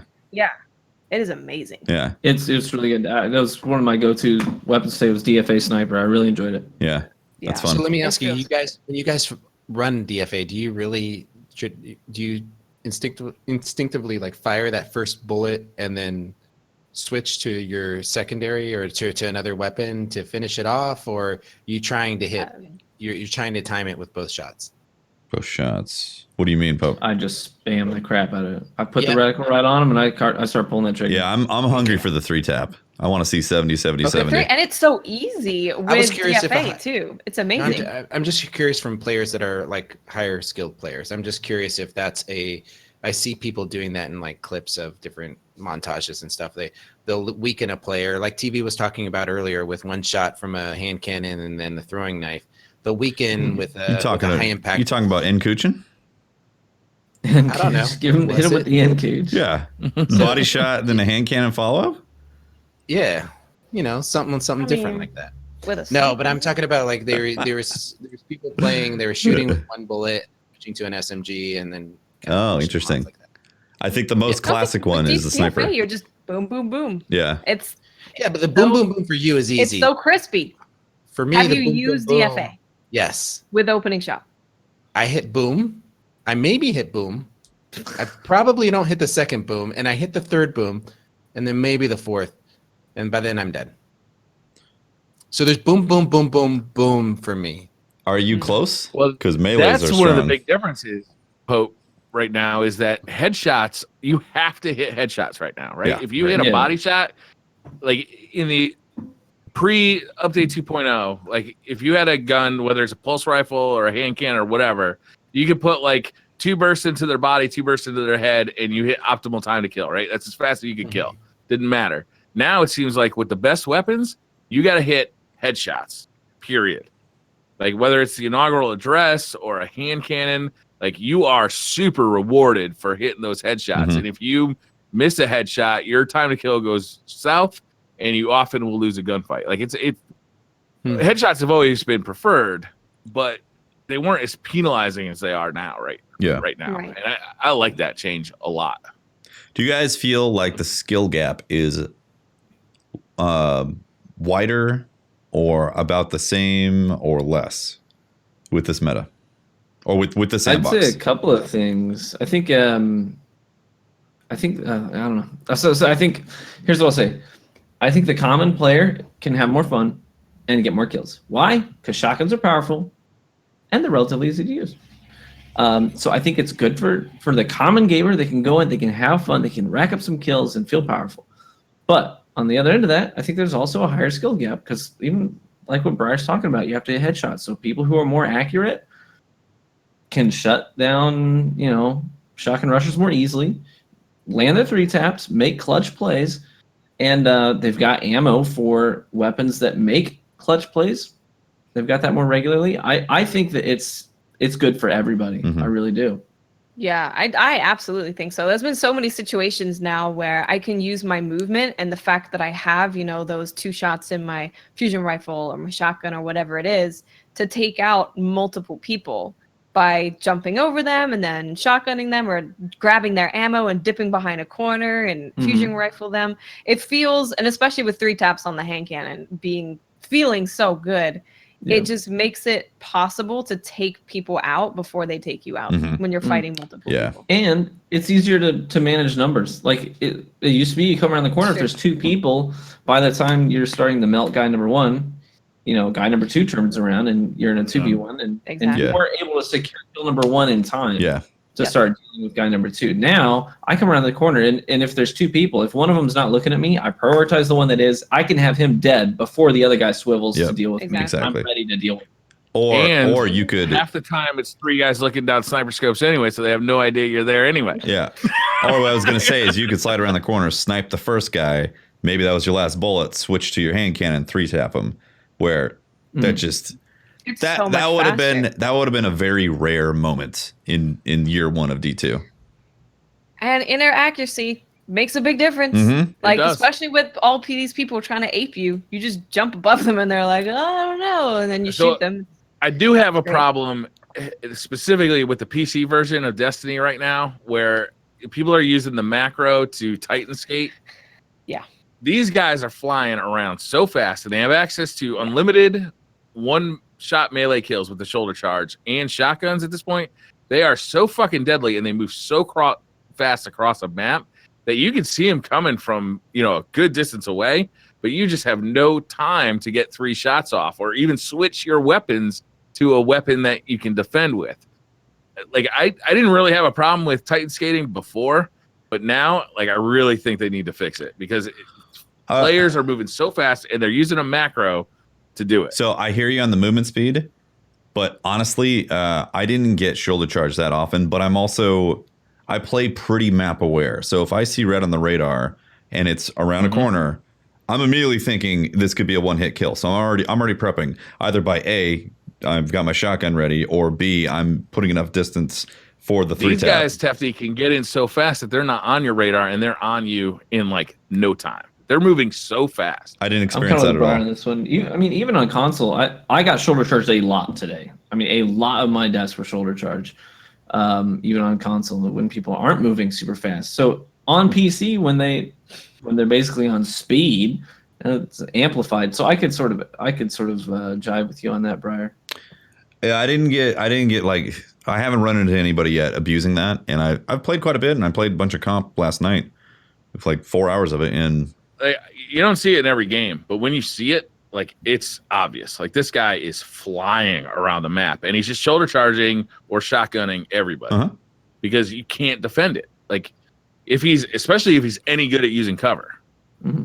And I don't think we're saying that shoulder charge needs a nerf. Like, it's not. No. I'm not talking about shoulder charge. I'm talking specifically about Titan skating using a macro, which is technically cheating.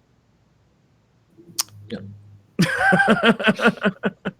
Yeah, I think the macro needs to be looked at because it's just it feels like it wasn't intended in the sandbox. I know a lot of people have been using it. I've personally been choosing not to use the macro to do that or the scroll wheel trick to trigger the speed Titan, just because I feel like it's going to get taken away at some point, and I don't want to adopt it. But honestly, like, I feel like if you're getting shoulder charged continuously, then you need to look at the way you're playing the map. Because I feel like you have a lot of options. And if you keep on falling into the same thing, then something's going. I'm not talking about a person who's moving at a normal rate of speed, though, right? Like, I'm talking about people who are abusing, like, a glitch in the game to move faster than you can move so fast as a Titan that if you hit a wall, you'll kill yourself. Yeah. I didn't have a problem with it before this meta, and now all of a sudden it seems very, very out of place. All of a sudden, it is odd that it's not like it negates some of the aspects of the game that are designed by Bungie. Like the movement speed and things like that. We've always wanted Titan skating to be back, but this version of Titan skating that I'm seeing on PC is not anything. D1. Yeah, it is not. That's not the intended speed for the character. No. Yeah. So even if you're at your fastest ability in D1 console, Titan skating, you were fast, but not that fast. You couldn't kill yourself running into a wall. So you weren't the one guy in GoldenEye who turned on turbo when everyone else was playing regular speed. So there is something to be said about that, Briar, that it is, because I think that you're running into some dangerous ground there when you don't articulate it like that, because nobody wants to see. I really dislike the fact that they took out the Titan skating. I really dislike. Yeah, I do too. Yeah. I think it should be in when the game. they take away something that's fun, I condemn it. But this it feels very out of place, and it's not every Titan that's doing it. But when you see it happening, like, this guy is going to be at the top of the leaderboard because it's such a huge advantage. Yeah, and I think the difference that we need to point out in what you're saying is that it's not normal. Like for We're the not people that talking maybe are about not. Titan skating, Yeah. right? Like Titan skating was in D1. That was Titan skating. You had to move a certain way and you could Titan skate. This is way faster than D1. This is It's a Titan. completely We should different give it thing. a new name. It shouldn't be called Titan skating. It should be No. like Titan rollerblades. Titan Rocket League or Rocket Race. Or, I don't know. Mm. Titan like it. skiing. Titan mobiles. I don't know. But you're going twice as fast as what you were in D1. Would you say? Oh, you're going. You go. I You don't can know. go fast Yeah, enough to you're kill going yourself. super fast. Yeah. Yeah, that's crazy. Yeah, you can work up speed for that. What do you guys think about the way the director works now? Like the milestones tab has kind of been. Yeah, I mean, it's still there, but Very it's definitely empty. deprecated it's very essentially. empty. It seems like they really want you to go to each activity to find out what's available for you at that activity, as opposed to the milestone was a list of all the activities that were kind of gonna help you out throughout the week. I don't know if that's the right wording. It took a moment for me to adjust to, but once I understood that like the yellow stars are like, hey, there's something here for you to do, I started liking it. And I think once we see Forsaken and all the stuff that's available to do, I think it's really going to kick in. But like, yeah, it was weird at first. Be like, whoa, this is empty. I think for players especially coming into Destiny, I think it makes it more clear for them what that activity is, what they need to do, and what they're getting for it. Because in the milestones, it can be like, do a nightfall. And people be like, what's a nightfall? I don't know what that is. Whereas if you go in the director, you can be like, oh, this is a nightfall. I can do this and I get this from it. So I think it makes it a little bit more clear for new players. I wouldn't mind having a mix of both. I mean, of I think it's cool to have them tied to specific locations. I think I like that change. But some people are all about checklists. Some people they just want to see a checklist and they want to go cross it off, cross off, cross off, cross. I did everything this week that could give me unique or powerful gear. You know what I mean? Yeah. It'd be cool if you could, because I know you can track like the flashpoint from Anna right now. You can track it. Yeah, and you I can like see it. that It'd be a lot. nice if you could track multiple things. Yeah. And then you could see that in the milestones thing on the side. Sure. That would be nice. Yeah. That would be really cool. There's a few little quality of life things that I would have wanted to see in the director, especially the map. I'd like to have been able to be given some tools to put waypoints for your fire team, and that are not just essentially not necessarily a location, but be able to mark a place on the map and clear it. That your fire team will see. I know those are little tiny things, but for someone like me who loves to spend time in patrol and run around, it'd be nice to be able to put a waypoint into some random place and go, that's where I'm heading, and drop a marker. I guess that's a little thing, but I like the way that the map is set up. It seems a little bit more clear to me, like the symbols and stuff. And I hope they keep going that direction of like clarity and giving us more tools for the map. You guys see where they put the raid? They put it on Nessus. It's not like a main part of. That was interesting. Stuff on that So map. the without a doubt, the dumbest comment I've seen over the last 2 days: the Earth is too big. The traveler should be in the middle. And then I spent 2 days with it. I'm like, you know what? The Earth is too big. The traveler should be in the middle, because you're like used to just like default clicking in the middle of the map, which is the traveler, and you just go to the tower, right? Yeah. And now it's like you got to go up every time. You'll get used to it. I know you will get used to it. It's weird. Yeah. I'm with you. It is weird. Why is the Earth so big on that map? I don't know. It's like maps I of like don't know. America and Africa. How America is like the same size as Africa. It's so weird. It's like, are we going to be going back to the EDZ a bunch for Forsaken or something? Like, why make it that big? I don't know. That's a good question. Weird. Yeah, that is a weird complaint. Well, maybe because the Barons, I don't know. Maybe. I'm sure huh? the Barons will be scattered everywhere. Oh yeah, have you guys seen the wanted people? Like Yeah. the wanted. Those are kind of cool. Summon strikes. So yeah, me too. There's so, some around in patrols too, I believe. Mm-hmm. Yes. What have you? I saw a flash of one, and I didn't get to kill it because the activity. He flashed you? Yes. He just Do you need to talk about a Pope? I'm a little scarred by it, to be honest with you. Yeah? It affects me, and I'm in ways I can't really express. Is So fallen junk kind of terrifying? fallen junk, they it's just really they gather it from so many places. Yeah. Yeah. Sourced from many parts. Wow, where did that go? I don't even know what. You lost me on that one. What does the ether do to the junk? Yeah. I hear it makes it last a couple hours, but if it lasts for more than 48, you're supposed to see a doctor. You're supposed to 48. You're supposed to go to the prison elders. What's average for you? 48 hours. No matter. No wonder he's on edge all the time. Look, T-Von, some guys just got it, That's all I'm going to say. I don't want it. All right. Some dregs just have it, man. All right. Some dregs just have it. Sorry. They're a captain for a reason, all right? Come on now. They have 4 arms for a reason. Is there anything else we want to talk about? Yes. They cut those off. Hopefully that's all they cut off. We do want to talk about something, and that's how What's that, Teffy? convenient and easy it is to mass delete shaders. Oh, yeah. It's better. It's definitely better. It's definitely better. I couldn't believe when I went. It was one of the first things I looked over. I was like, okay, went to the Crypt Dark, went to the second page, and then I noticed that you have to hold down to delete, and I was like, It is unbelievable. a faster hold down. They could have done more. Why? Yeah. Oh, I don't think you should have to hold down, especially with the collections and stuff coming out where you're going to be able to buy shaders back. Like if someone deletes 5 shaders by accident, freaking whatever. A tap would be sufficient, right? Yeah. Let us tap it. It's also if I tap it 5 times, please delete 25 shaders. They also called it mass shader deletion. Mass, as in like a lot. Mass. Well, I mean, a mass is more than one, right? Like if you have a mass of cancer cells, that's nothing to laugh at, right? True. So, I mean, it could Why be you got to bring 5. cancer into this? I'm just, making a comparison. Now I'm to, depressed, Briar. 5 Thanks, man. Yeah, seriously, we're talking about video games. I was happy about No, hey, Forsaken. You want me to read something really inspiring? Yes, I can please. do that. Do that. There you go.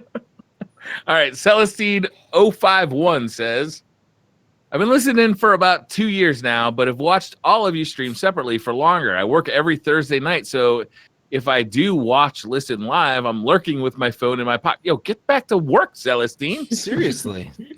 Slacker. I love the different viewpoints of Destiny and the diversity in the hilarious Twitter questions.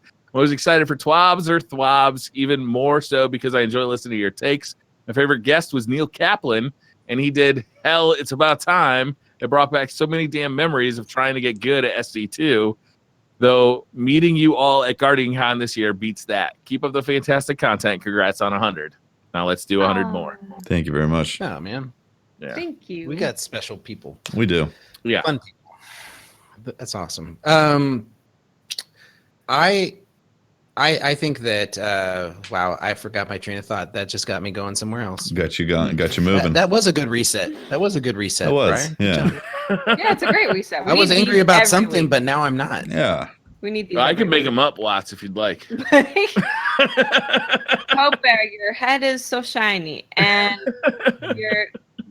your beard is nice. Thank you. Sincerely, Jack. Watch, your beard is beautiful. And Tefty, I love your purple hair. Oh, wait. Also on the 2.0 patch, they brought back radar and comp. Nice. Much better. Oh, yeah. I haven't even tried comp yet. Yeah. I have not. No. Oh, that's one thing that we should mention is that matchmaking has been a real issue over the last couple of days. Yes. And they've talked about it. Yep. They talked about it publicly. Yeah.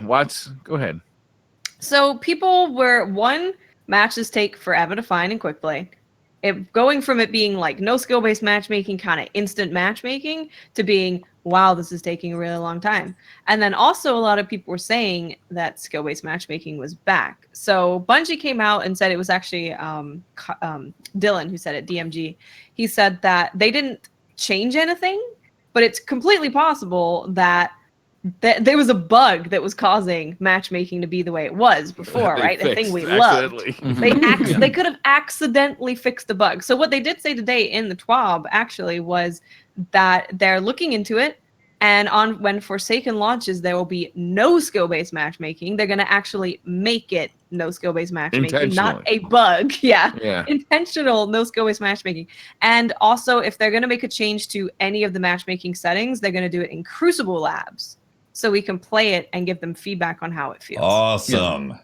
I was like, That's really good to hear that. That's really good. Yeah, I am very happy that they're actually having a communication line about this and not being super cryptic and denying things and then confirming, denying. It's like we just need a straightforward thought process on this, and I feel like they really are listening. Like they're like, okay, you guys want to have a different experience in quick play. We thought it was this way, but you want to have this way. Like I think that's so smart, and I hope they're able to fix it too. I hope it's not one of these things where it's like, well, it connects to the core engine, you got to pull this back, you got to unhook these things. It's then going to affect the shader deletion system, which is then going to make your ammo not drop in strikes. So we had to take spaghetti code. We had to take 6 months to fix this. Spaghetti. Like, I hope it's not that. Yeah. But, that problem, the skill-based matchmaking and the hand cannon recoil issues are both things that I want them to fix before Forsaken ships. Yes. These are important issues. Yeah. Yep. I gotta say though, like I'm glad that they're intentionally doing this now because like we know that it was kind of a mistake. Yeah. That We were skill-based just hanging on to off. that matchmaking by a thread. We're just like, Right? it's broken. Don't look at it weird. The community was Get just fixed. blessed with this type of matchmaking, and then they like suddenly it's gone. It's like, no, but the meta's more fun.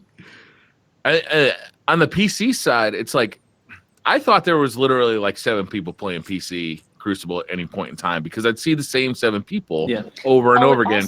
It is worth noting. I'm sorry to interrupt. It is worth noting that people are saying that, but matchmaking is different to where if it's a close game, they keep you with those people. Yes.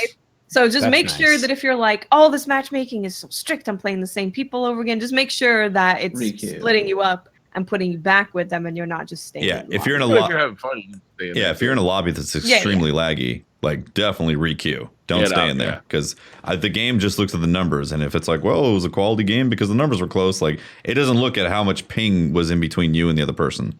Yeah. No. Yeah, but what I was saying before is that like I literally thought there was like 12 people playing on PC because I'd always see the same people over and over again, and then the matchmaking got kind of messed up and it was basically no skill-based matchmaking, and all of a sudden there was like this wide array of players to play against. And then over the last week, it was like 3 games in a row. On yesterday, I played streamers. I was like, holy shit, here it is again. It's like this is exactly what it was before. And like I'm so glad they're gonna intentionally change. Yeah. Yeah. Oh, also one thing I do want to talk about is Destiny 2 being free for PlayStation Plus members for a month. Yeah, that's and not only that, they get to play Gambit for a day for free. They get to experience Watts, I feel robbed, man. I should have waited to buy it and just waited until it's free. Pope, the greatest hot take I saw on the internet was, oh my God, they're in that much trouble that they got to give the game away for free. I'm like, you moron. No, this is like, hey guys, we have this really cool stuff coming out. Here's Gambit for free and the game for free. Come have a good time. Here's a little taste. Yeah, they obviously like it. Right before a big drop. I mean, come on. Yeah, it's pretty hilarious to see that kind of hot take. I'm seeing a lot of new people on PlayStation, like a lot of low-level people running around. And I love that Bungie tweeted out Mason Sean's like "Welcome to Destiny" video. Like, here's what you need to know. That's awesome. I love that they did that. Yeah. You know, they also did an MTash one. Did they? I didn't see the MTash one. That's awesome too. Like, I love that they're let's onboard these people. Not only welcome to the game, welcome to the community. Welcome, here are some of our community pillars. They're gonna let you know how to get started. Yeah. Right, like because that's one of the things that make the game so special is that this community is amazing. You know, like we know this because we've been part of it for 4 years, but new people coming in, like they don't know about Guardian Con, they don't know about all these charity streams, they don't know about this, they don't know about that, they don't know how giving and wonderful this community can be, they don't know about LFG. Like these are the things that the new people will need to know too. You know what's awesome too is they're gonna get to play. Like they'll have updates for each season for like new weapons. They'll have new Crucible maps. They'll be able to play all the Crucible maps. They'll be able to essentially play a really solid version of Destiny for free. They just won't be doing any new raids, any new story content, or like new access to exotics and secrets and stuff like that. Like it's really smart. I mean, that's going to inject a lot of player base into the Crucible. They're going to get dropped straight into arguably the best version of Destiny since the Taken King. Yeah. That's cool. It's going to be at least a couple for PlayStation. PlayStation's community is enormous. Yep. Yeah. Mm-hmm. Yeah. Well, I'm excited at the approach that they're taking to it, that we're going to see a bunch of new players. And I'm telling you, I joked around about it at the beginning, but if I was a new person who had never played Destiny jumping into the game right now, how freaking cool would you think Destiny was? I mean, it's pretty good. Yeah. What are we going to call them, though, right? Kindergartens, that's so 2017, right? We got to come up with something new. really? What, do you come up with a new name for babies? Yeah, you just have a baby. You name the same baby. Yeah, you do everyone. actually. You have, You know, do? the baby I boomers. mean, You have baby millennials. individually, You know, yes. I'm not They talking about passed the generations. kindergartens. Yeah. This is a new generation of players. Okay, so a new generation of These players. are the Forsaken babies. Generation Cade, Right. you know, like They're four Generation babies. X, Generation Y, yeah. Hmm. Millennials. Forsaken. They're they're the the foreskins. Forest. Foreskins. Forsakens. Forsakens. Kevon nailed it. That was one of my favorite things in Destiny. Radiant foreskin, man. Yeah. all right. So Yeah, the there's foreskins. something I think to it's do what with it them. Yeah, I think that's settled. Well, what's fun is being able to see new players in the tower, and just them walking up to you and like that they're checking out your armor, and you're like glowy bits and exciting stuff, and all that's new to them. And I invited somebody to do strikes with me, just messaging them, and they, we did the regular strikes, the one that's available. It's just fun to play with people that are just trying it out for the first time, and how thankful they are when they get that experience. Yeah. So if you see a new kindergarten, or no, I'm not calling them. Foreskin. We're not. I'm How not doing about Forsake Kids? Forsake Kids? It's in like first. Every time I you like say that kids. in my head, Forsake Kids. I'll be Foreskin thinking kids is what I'm going to foreskin. think of. I am going to say four. We're the foreskin kids, 2 million strong and growing. No. When's it on iTunes? We're the I'm gonna download foreskin kids. Nope. it. Have to hit me with a jingle. I'm not jingling that. You're not jingling foreskins? Wow, definitely. Honestly, I'm gonna call them kindergartens. Honestly, Thank you. If you see kindergartens out in the wild, make sure to welcome them. Invite them to your fire team. Remember, they don't know anything about any of the clans that are out there right now. Invite them. If you're on at the same time they're on, there's a good chance that they're going to be on tomorrow at the same time you're on, and you may find somebody that is, a future raid team member, and invite them to your party and see what you can do. yeah. Yeah, definitely. Tell them to avoid Reddit. Yeah. Yeah, don't go there. You see that place over Don't there? go to Reddit. Don't go there. Don't go there. That's go bad. It's bad. Okay. It's where Harvey Weinstein and Bill Cosby hang out. You don't want to go there. What's man. next? What should we do next? Anything else about Update 2.0 that anybody's dying to talk about? Loving it so far. I am having Overall a net great positive. Yeah. Yeah. Yep. Dramatically positive. Yeah. I'm enjoying it very much. I will say, like, I don't think the Crucible is ever going to be perfectly balanced and extremely fun at the same time. There's always going to be inconsistencies and things that are complained about. But, like, I honestly never want to go back to what we had in D2 year one, because that was stale. Yeah. It was a stale experience. When all the new kindergartens start complaining about The Crucible, foreskins? when they start complaining about Crucible, we're gonna be like, "Well, you back when we were playing Destiny 2, it used to be." It's gonna be interesting to see that new crop of players going to Destiny PvP and see what they say. But See, I never disliked Destiny 2's Crucible that much. Like I thought it was kind of fun. Yeah, it could be annoying that you'd get team shot and like people were laning all the time, but I found a way to enjoy it. Like I ran around with a hand cannon and I really enjoyed it. This though is more fun, but it's also new. Fun. And anytime they change it, it's also fun. Like change is fun in Destiny. They added Right. inner accuracy in 3 taps. That's like, yeah, and that satisfies Watts as a top tier player. And then for me, I got It's multiple not that kills. good. She's gonna wipe the floor with you. I want you to know that on air in front of everybody again. Hey, Round did 2. we talk about that? No, We have we not. didn't. Hold on. Can somebody clip this so that we can spam the chat when she does do this to T-Von? Oh, we are going to be we sending can this spam to this T-Von. clip. This clip. She's not that good. Really? Oh, really?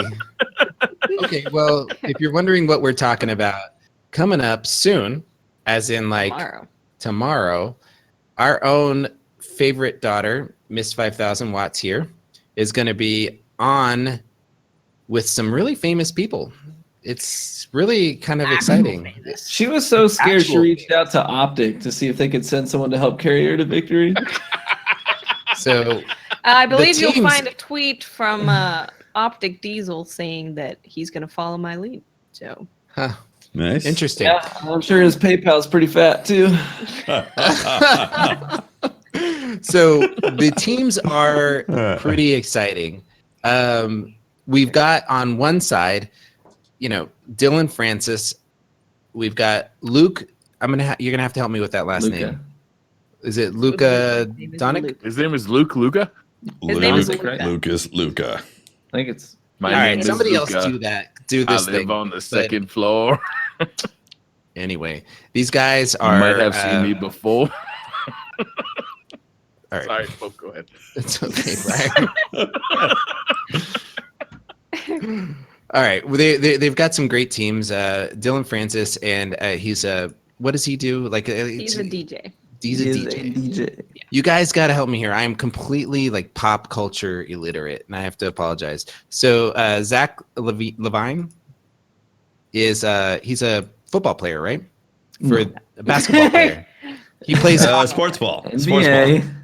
He plays sports for the Bulls. Basketball player. He plays for the Bulls. He's a sports ball player for the Bulls. He is a dunking contest winner. Oh, okay. And then Vic Mensa, and he looks. What does he do? He does. Is he the Mensa curling. Is curling? Yeah, he's actually the U.S. representative for Mensa the. is like the Super Smart Club, right? So he's a super smart curler. Yes, he curls interesting. really smart things.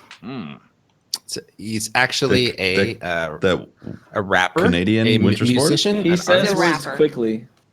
He says words quickly. Yeah. He's on your team, TV. That's so small-minded. Jeez. Other people besides Be nice. Canadians play curling. Sarcasm. Sorry. Huh? You guys Oh, over here play curling or curl?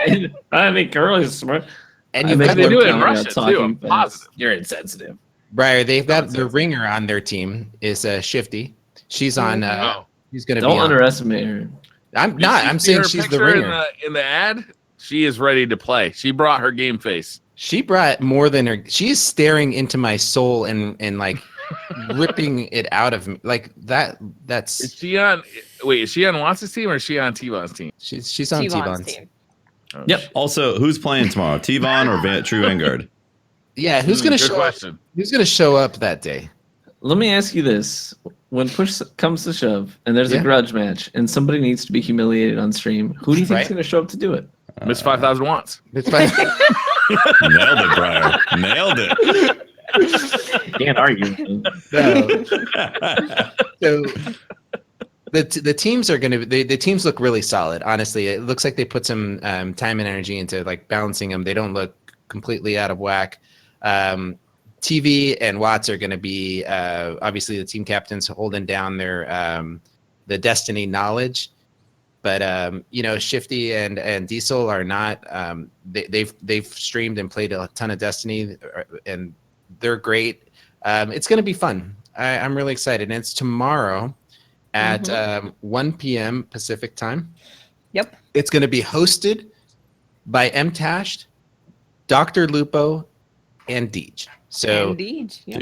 we're going to have some great, fun MC stuff. Those guys are going to have a good time. I think M-Tash and Dr. Lupo have a great personality when they get together and they do the shoutcasting. I think they do a great job. They play off of each other really well. So it's going to be fun to see them, and it's going to be on their Twitch channel. So I think they also do it on YouTube as well. So you can catch it on. And it's going to be on DestinyTheGame.com. Yep. It's going to be on their website. On their main website, yep.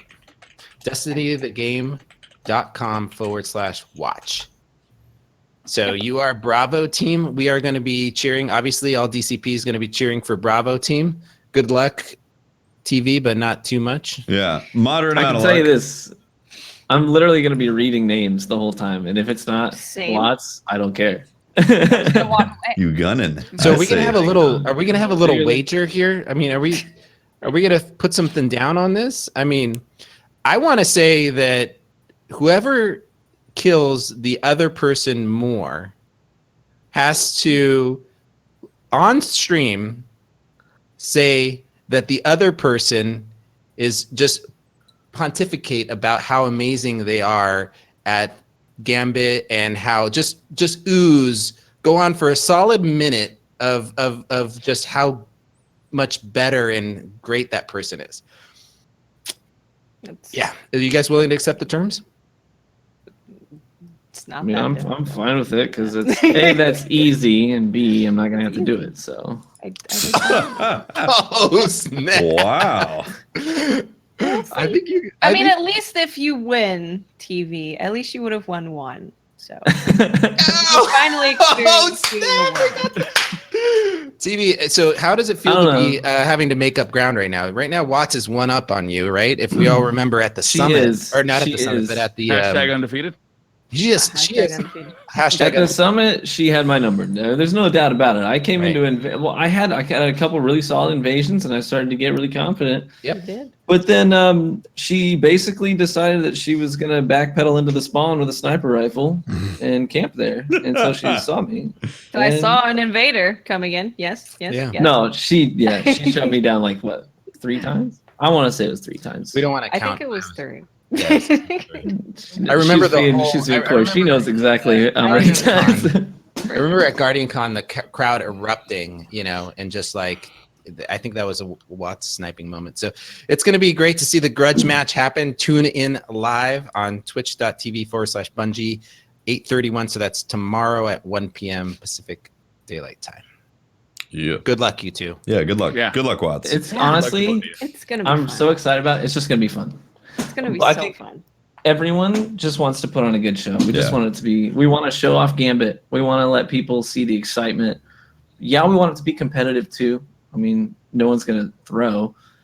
We both want to win, but I think at the end of the day, our primary goal here is just to show off Destiny. We want as many people to get excited about this game mode and get excited about Forsaken as possible. Yeah, and we have one person on each team who doesn't play Destiny. It's going to be really fun introducing them to Destiny and introducing them to Gambit and seeing their reactions to it. Have you guys had a chance to play with your teammates? No. Nope. No. So in any way, so not necessarily, not even in Gambit, but just in PvP in general, like sit down and talk to them and. I've never played with any of these people. I mean, Shifty and I are friends. We chat, we hang out, but we've never played. Right. Yeah. So this is going to be a new experience for both of you guys. New teams thrown into. So it's going to be a lot about who can open up those lines of communication quickly.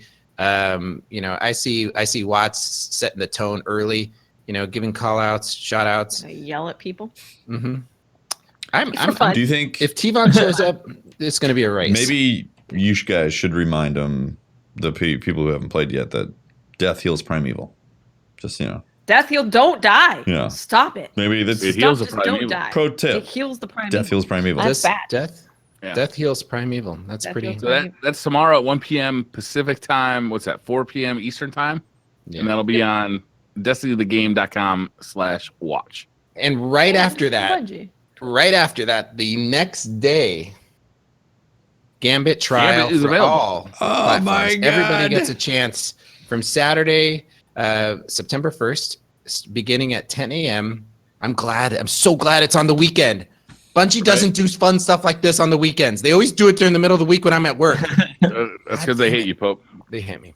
So Saturday, September 1st, 10 a.m. to Sunday, 10 a.m. So 24 hours. We're going to get a chance to play Gambit on all platforms. It's going to be fun. Awesome. You know what else is happening that day? Should we talk to Cosmo? Related. Yeah. Ooh, Yes. is he here? Hold on, real Yeah. quick. Before we do that, the Planet Destiny team is going to do a 24-hour stream in support of Grays. I don't know if you guys know Grays. He lost his wife recently, and they're doing a 24-hour charity stream. They're going to be playing Gambit for 24 hours straight, and any proceeds will go to Grays' family. Yep. Absolutely. Is Cosmo here? Hello? Yeah, Hello? hello? Cosmo? Hello? Hello, Cosmo. We can hear you, sir. Hey, what's up? How's it going? Good. We Been just waiting in your little chat room here for a while. Oh, you were? Yeah.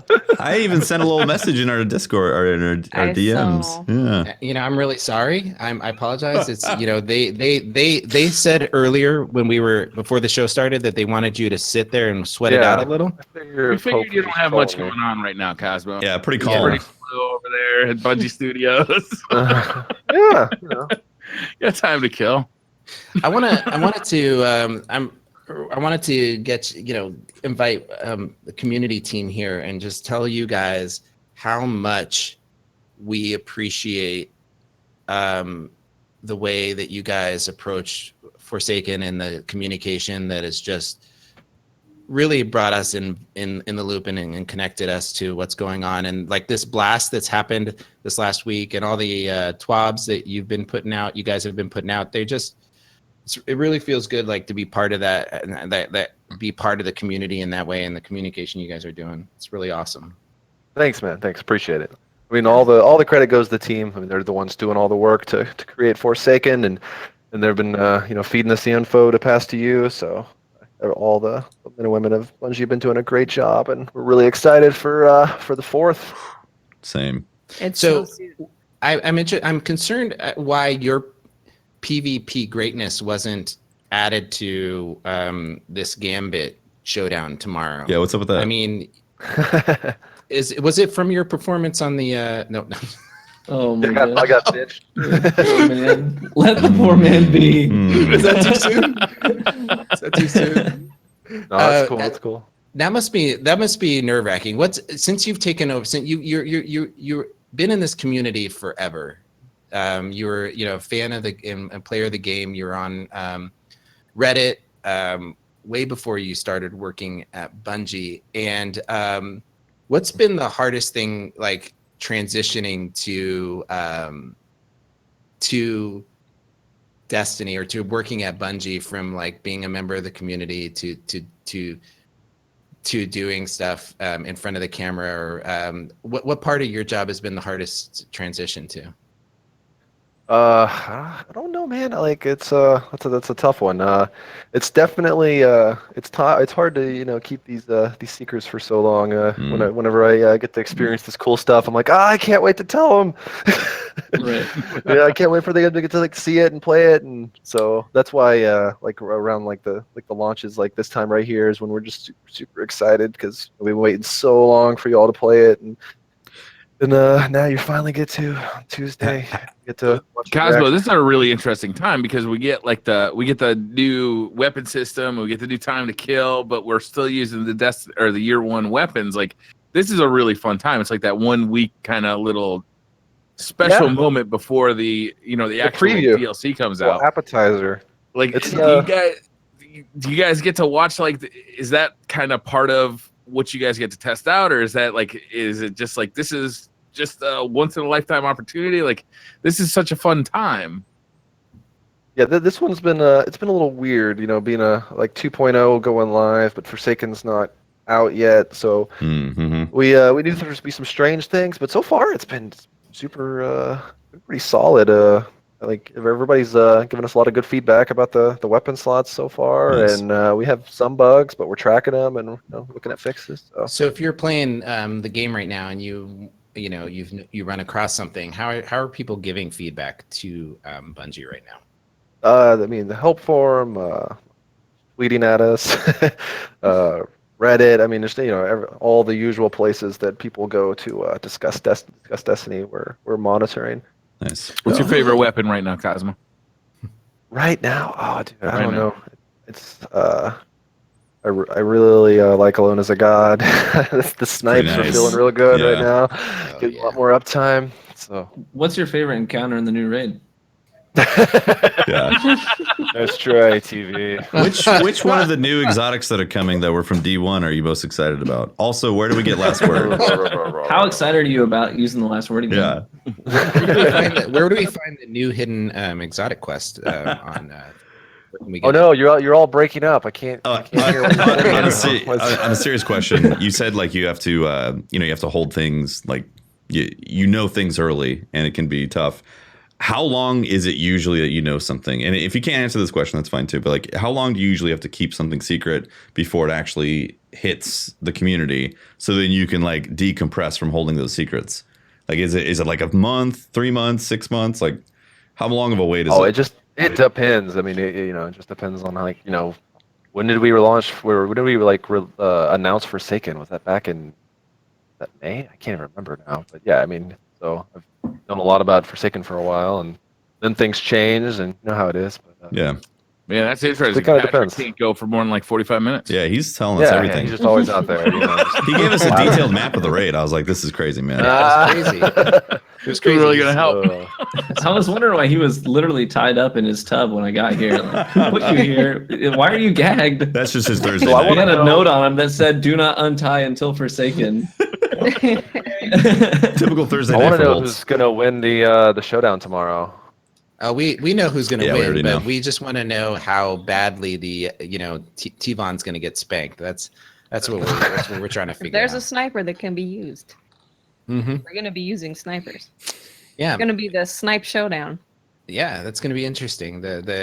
How many? I wonder how many. Can you talk about like how many? I guess how many like rounds they're going to play, or is that all stuff they're going to talk about We're tomorrow? just gonna let you guys find out all that stuff tomorrow. Yeah. Yeah. All right. Well, that's cool, man. I'm willing to put some money on Watts here. So hit me How up much and- money? Oh. All right. Let's just say a butt tattoo's worth. A butt Are we gonna tattoo. carry this butt tattoo throughout? No, I just Is want to know. this I just want to know that. I just want I just TV want to you know. that when I that ju- happened, my wife literally turned to me and she said, "You will never make a bet like that." And she is my boss. So Yeah, I hear you. Butt So tattoo I thing want to for put me. on the line that the cost of making this butt tattoo, so that every time you see me or I see you, you know that you funded the heart-shaped butt on my butt. There's a The heart-shaped butt Is it- on my butt. buttception. See, You're putting a heart-shaped butt. buttception.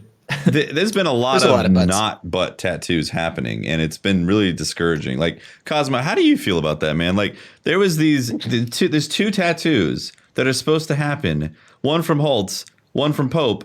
Here we are, like a month, 2 months later, it's about to hit Forsaken, and there's no tattoos yet. Yeah, it's kind of disappointing. We need to see what is the holdup here? Bingo. That's a good question. What is the Cosmo. holdup? Well, they just assume that no one would ask for proof because no one wants to see their butts. I want to see. I want to Just see figured that we ass just had it when tattoo. we did it. They're not going to ask for proof. Hope got real quiet. I don't. The holdup is really on Patrick's end. Like, let's be honest here. He's really slowing down the process. He keeps throwing back the art that Ash is designing back to revisions. We're talking like 1, 2, 3. He keeps going, sending it back, saying, I need it perfect. I don't know. More unicorn? He's definitely more unicorns. I'm not sure what's going on over there. He must have high plans for his butt after this. Holtz because- was streaming with me, and I pitched him just a glorious idea. I was like, take a burrow, and the burrow's looking back at you, so you see this rump of the ass. All right, and then on there is a peach. All right, and then on the peach is oh shoot, I forgot actually. It was multiple asses. All right, it was assception all on his ass, and Holtz he just wasn't feeling it. How would you feel about that, Pope? Well, Multiple asses. Tefty, I think that's brilliant. Thank you. And I don't understand why Patrick's opposed to it. Oh, okay. It was a donkey burrow with the peach on its ass with an actual ass on that, which is on your ass. So it's 4 asses in one tattoo. Does that not get you excited? How could asses not get me excited? Cosmo? Very Right? memey. Cosmo, could you weigh? Donkeys don't excite me. Cosmo, could you weigh in this one? I'm not gonna weigh in on this. This is all you guys. I'm kind of disappointed, honestly. I feel like Cosmo, before you leave, I know you just popping in here, and I wanted to just thank you because a lot of what we do every week here is reacting to the stuff that you put out there every week. You guys put out there every week, and we tear it apart every week. So you write something, and then we just tear it apart and talk about it. So I just wanted to We go thank you. extra hard if you sign it. Yeah. Just in the ones that you signed. Yeah, we have a pretty rough grading process here. Wait, what do you like? Give Dylan a pass here? Is that what you're saying? No, Dylan's tend to be a little bit more accurate, a little bit more, filled with good information. Can you tell us the information behind what's the history behind your kitty cats? I think Why is that? Yeah, well, I came from Reddit, and they're kind of like this Reddit culture behind cats. And then there was this big joke that Cosmo's gonna put like cats and stuff. So I just better put them in the twab. Kind of. So in every twab. Twab. It's a twab. So there's a picture of a kitty. Have you ever not had a picture of a kitty in them? I think I may have forgotten once, but I'm not sure. So it's like somebody should go look at all of them and find out. See, I expect that by tomorrow. I wonder how many people didn't know that there's actually hidden cats in the twab. That's the challenge, is to find all the cats. Yeah. Find the cats. If those listening and have never actually looked, there is legit hidden cats. That's end-game content, folks. Yeah. When I find one, I get really excited. I'm not going to lie. I'm like, oh, I found the cat. It's great. Briar, I thought we'd jump into a couple of the end Twitter questions while Cosmo's here, just to throw those down there, hear his take on a couple of them. Yeah, I think that's a great idea. Yeah. Not to put you on the spot, Cosmo. These aren't game-related questions. No. Our community comes up with special questions. They just want to know more about our thoughts on life. Hollow says, am I weird for picking Twizzlers as my favorite candy? Yeah, there's better options. Well, what would be the better option? Reese's peanut butter the question is he weird for picking Twizzlers? That's not weird. Are there better candies? That's not the question. The question is he weird for picking Twizzlers? The answer is yes. Yeah. Yes, yeah. Twizzlers are ass. Yeah, I mean, if that's your candy, I don't think there it's is much weird. better options. Like, there's better options. Are we talking classic Twizzlers or like pull and peel like Twizzlers? There's a big difference. I think we gotta assume classic Twizzlers because you didn't specify the pull and peel. Tefty's just out here always shaming everybody. There's better options, just straight up. There is way better options. Tefty and I are. Yeah, but there's something wrong with him then. I don't know. Well, there's not you necessarily answered the something man's wrong with them. It's just that there is clearly. It's like, we had this discussion about PBR. There's better options, just straight up. Wow. I am with Tefty. You're shaming somebody for his Twizzler choice. No, Twizzlers are delicious. Hollow needs to get some backbone and stand up for what he believes in. Always bring Twizzlers to the party. You can be the Twizzler guy. Own it. I wonder how many people. I like Red Vines better. I wonder how many people are gonna be like, I'm good, no thanks. If you brought like Reese's peanut butter cups, though, I'd be like, damn, I kind of want one of those. Well, then maybe you'll stop getting invited to stuff, and then you can just stay home and play Forsaken. So maybe this is a good plan. Don't invite that Twizzler guy. It's like, yes. Cosmo, Love being the Twizzler. unrelated to that question. Pull and peel. So there's a cafeteria area when you walk in. There's food for Bungie employees there. What if you walked into work? What candy would you most want sitting on that table when you walked in? Yes, Reese's. I'm a big fan of. Bam! Really? Reese's Pieces or peanut butter cups? Peanut butter cups. Hell yes. I like the pieces too. The pieces are legit too. Yeah. They're good. They're a good option. But if you got the pieces cups, travel better. Yes, exactly. But if you, the best part of Reese's is you got to put them in like either refrigerator or freezer for a little bit. Get them nice and cold. Chilled Reese's is delicious. You know what else is good? You know what else is good? When they're mixed into ice cream.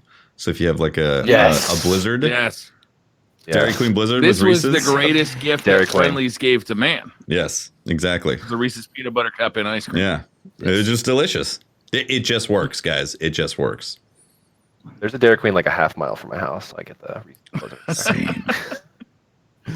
McGee the Beast says, what sport would be the funniest to add a mandatory amount of alcohol to? They're all so good. Pole vault. Seems like curling would be good, right? It is good. What'd you say, Cosmo? Curling, you know, like Curling. Oh, That was my answer. That was the one I wrote down. I was like, oh, curling would be good because they're on ice and they're doing stuff like with sweeping slow. Hey, yeah, great minds. Yes. Yeah. That would be good. Yeah. I don't know, something like archery or something, maybe. I'm gonna go with mini golf. Mini golf. Dude, first make it a Is sport. that sport? Make it a sport. Mini golf a sport. Yeah, make it a It's sport. not a sport, though. Do we have like, is there like a mini golf world championship? We could start one. ESPN 8? We could start one, and then it's officially a sport. Stream ideas. Yeah. Yeah. These are goals. What is it with people on the internet and fascination with cats? Yeah, She's Cosmo. chasing her It's tail. one of the- it's just one of the. It's just one of those things. Cosmo, yeah. can you fill us in on this?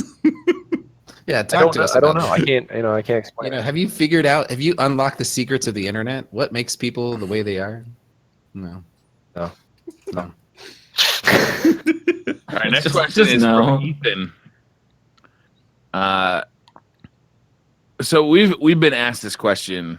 We actually answered this question like, I don't know, 100 episodes ago, right?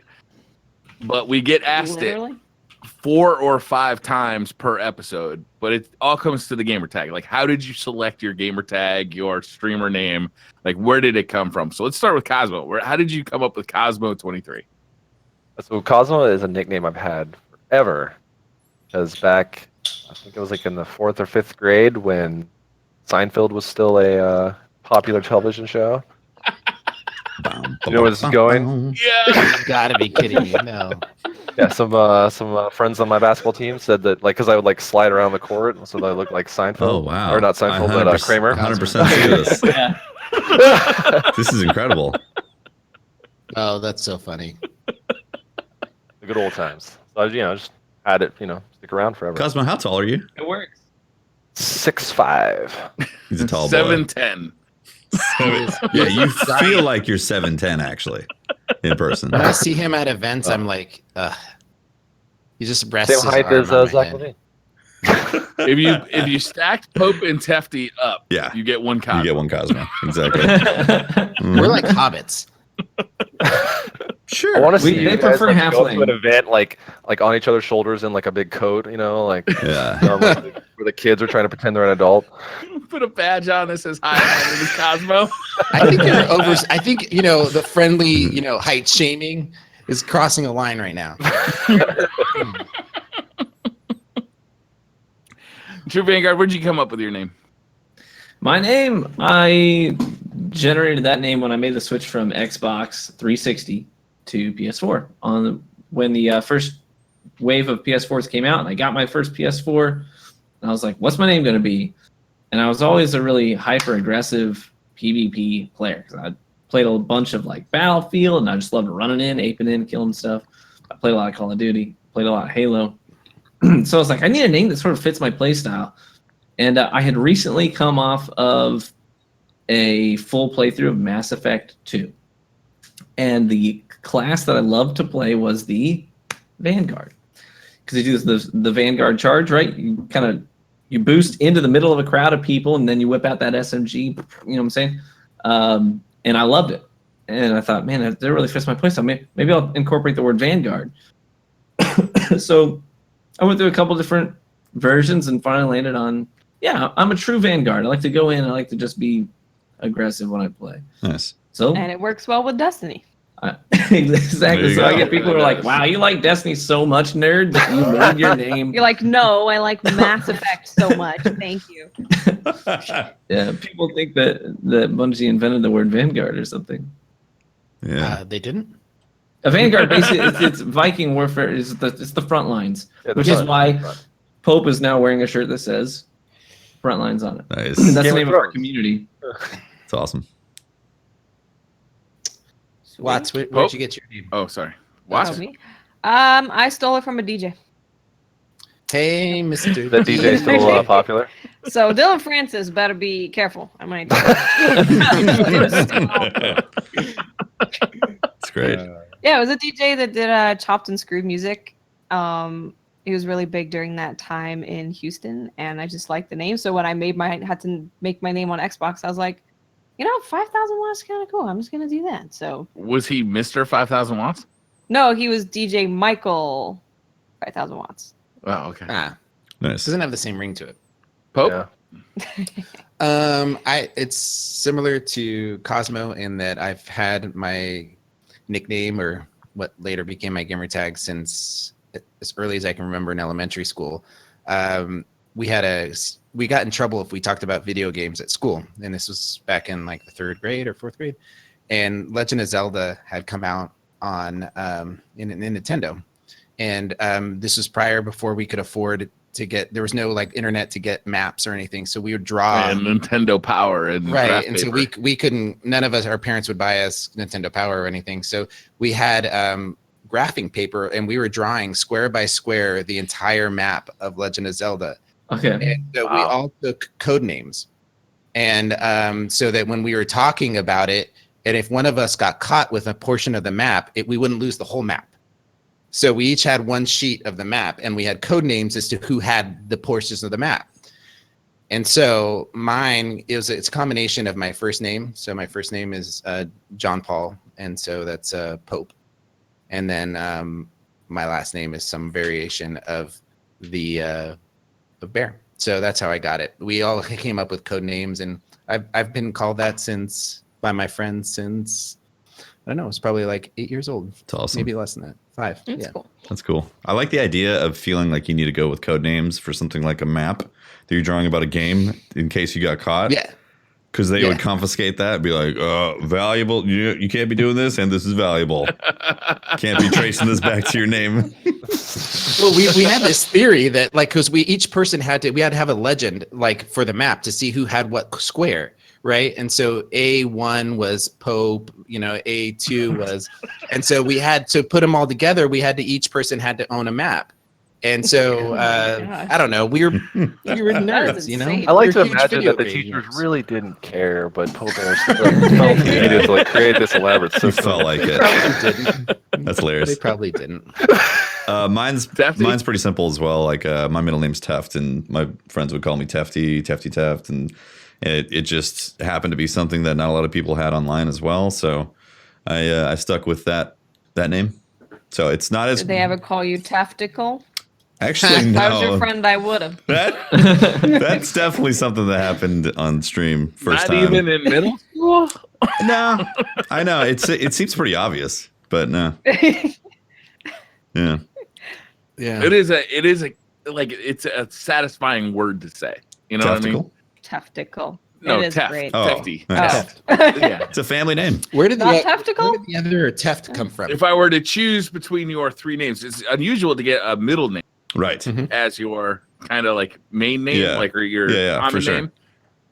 But it's an attractive name. It's a good name. Thank you very much. That almost Are you sounded like hitting a on? compliment. Yeah. I am a little bit. That's very nice. I'm hoping to get a little action next year at Guardian Con. Cosmo, I was seriously waiting for the douchebag comment from him. There isn't. You missed a very big opportunity to throw that in there. I'll work I'm harder next disappointed. time. Yeah. Thanks. I appreciate that. Yeah, the stream could have been, for me, it could have been, welcome to the Tepticals or welcome to the Sack, but I chose to move away from that because at some point I'd have to explain that to somebody who has no idea what Twitch is, and then they'd be like, "What the hell are you talking about?" And that's a hard thing to Tactical, do like on popsicle. Yeah, that's tough for branding to put that on a shirt. Exactly. Branding, other I was gonna wear that in companies, public. other companies would be That's like, pretty great for branding. It writes itself. Yeah. I'm not gonna lie. I'm thinking about getting a "Welcome to the Tactical" shirt. no, It lays right welcome to there the for you. Sack, Mm-hmm. That's Kind of amazing. shirts. Welcome to the Sack. Yeah. That's true. My name was something I chose for myself. I was playing Counter-Strike mods on PC in like the early 2000s, and I was playing one Counter-Strike mod that I needed to. It was either a Quake 3 game or a Counter-Strike mod that I had to type a screen name in. I was thinking, like, what describes me the best, and I was thinking of the Brer Rabbit that kind of gets caught between the briar patch and like the wolf or the whatever that's chasing him. And he's like always kind of a rock and a hard place situation. I was like, yeah, that pretty much nails it. With it. Nice. Besides, you look kind of like a rabbit. Yeah, the rabbit thing doesn't really work, and everybody's always talking carrots and like whatever. Whatever. They don't get it. They don't get where you. Well, yeah, go ahead. Right. All right. Yeah. Florida Gator says you go to. Oh no, I'm not doing that one yet. Oh, this is a good one. Ant says crashing on a friend's couch. He gives you a short blanket that can only cover your feet to your middle back, or from your middle back to your shoulders. Also known as all blankets. Yes. For Cosmo specifically. Relate to this one. Keep going. Go. So you're sleeping in whatever sleepwear is normal for you. What do you do? Do you have it on your shoulders? Do you have it on your feet? Like what are you doing here? What's the temperature in the room? Is it chilly? Let's say it's uncomfortably cold, but not like you're not going to freeze to death in there. Damn. You'd rather be fully covered. You got to get the feet. I mean, I feel like you got to tuck under the feet a little bit. Otherwise I can't sleep with my feet hanging out in the cold. Wow. I'm the other way. I don't do cold arms, so I cover the core and the arms. I go center mass. Yeah, I You're gotta go both with the wrong same. here. I like cuddling. I like wrapping it around my shoulders, feeling like more snuggly. So I gotta have it up here and not at the feet. No, you're all wrong. You need a new friend who can afford a blanket. You get in your car and you go home. Not a real friend. I'm not gonna argue. Who with give you this short little blanket. Yeah. This is somebody who doesn't want well for you. You knock on their door. You wake them up. You grab the blankets off their bed, throw them the half blanket they gave you, and then go sleep on the couch. There's another option. You could adjust thermostat so it's warm. Crank that bitch. I mean, Yeah. I will say this. All their oil. A while back, I was sick, so I didn't want to get my wife sick because we had the baby, and I slept on the couch. So I took one blanket, which I used, for my feet and lower portion, and then I had another blanket for the top portion. So it was like, dual blankets. Yeah. dual blankets. Yeah. Dual blanket setup. Is there anybody else that for me before I got married, and I was single, I would sleep I would take the entire bed sheet and I would cocoon myself in a burrito, and I'd wrap it all the way my whole head and face, and just leave my face sticking out. You're like one of those sleeping bags. Burrito. Yeah, like a sleeping bag. But I can't. To this day, I love sleeping like that. I was the opposite, Pope. I was like this on the bed, like all limbs, completely. Yeah, I sleep like an adult. I produce too much. I don't even know what that means. I like tucking myself in. I always tuck one side under me and have it all wrapped around me like that. Yeah, it's tough for me. I get hot really fast, and I can't keep the thermostat down too low, otherwise complaints. I have it freezing. Yeah. You know what you need? There's this thing called jet bed or something, where it comes with a comforter, and it blows air into your part of it. What? That sounds amazing. So one side can have a warm bed, one can have a cool bed. Yeah. And you're still in the same bed, you're still sharing the same cover, it's just blowing different temperatures. Wait, so it's blowing air up your... Well, no, it's going into the comforter. It's making the comforter really warm or really cool to help regulate your body temperature. I don't know. Only thing I can think of that is it makes cool. I'm getting one. Briar's ability to what did you call it, Briar? Where you dropped a surprise for your Dutch oven. Oh, the Dutch oven. It only expands your Dutch oven. I feel like you could adapt though. Could you? Yeah. New meta. Wouldn't it flush it out? Speaking of disgusting, the Weekend 9 says, why isn't boob sweat called humidititties? This one was specifically designed for True Vanguard. Yeah, we know you're an expert in this. So your wife specifically asked us to hold you to answer this. Yeah. She I wants was you- really concerned when the words "your wife" came out of your mouth right now. no, man. No, This man. is specifically for True Vanguard. No. Your wife, and I'm like, are we fighting? On Twitter, Are we on fighting? Twitter, she said she actually responded and said, "You need to get him to answer this question." So anyway. Humidity. Why is it not called that? Humidities? Humidity. Yeah. Humidity. I don't have any good answers. I mean, if you Spell want to call it that, you can call it that, but just Yeah. be prepared to have no friends. Oh, I don't- that's a strong stance to take. Mr. Goodbye said, congrats on another 100 episodes. Is calzone a folded pizza? Ooh. No. No. Yes. It's just it's what happened when a guy making a pizza screwed up, and it folded over on itself, and they decided to sell it. That's like saying the guy who invented Velcro fucked up. He No, did. it was an accidental, awesome mistake. The calzone is a beautiful thing, Ah. but it's definitely a folded pizza. No, it's more than that. I think you're short. I don't think you're doing a calzone justice if you just call it a folded pizza. What's It's different more. about It's more it? than the sum of its parts. Yeah, you don't get golden brown cheese in like inside the calzone the way it cooks. Like that's clearly different.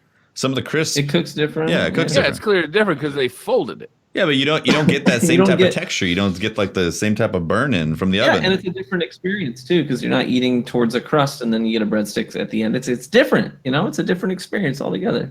Yeah. Is it, so let me ask you, TV, in that logic, is what do you see a hard crust taco, right? A hard taco shell taco and a tostada as two different things?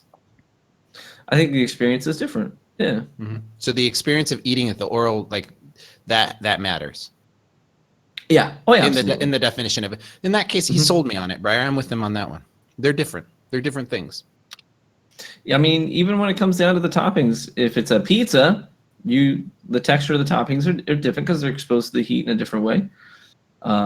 You know, for example, your pepperoni is going to be harder and a little bit darker on There you go. the edges, on the outskirts of the pepperoni. I don't think Doesn't make Breyer that- was expecting you to apply logic and reasoning to this On question. top of that, Yeah, definitely it wasn't what I was going on top for. of that, would you call a hot pocket a pizza?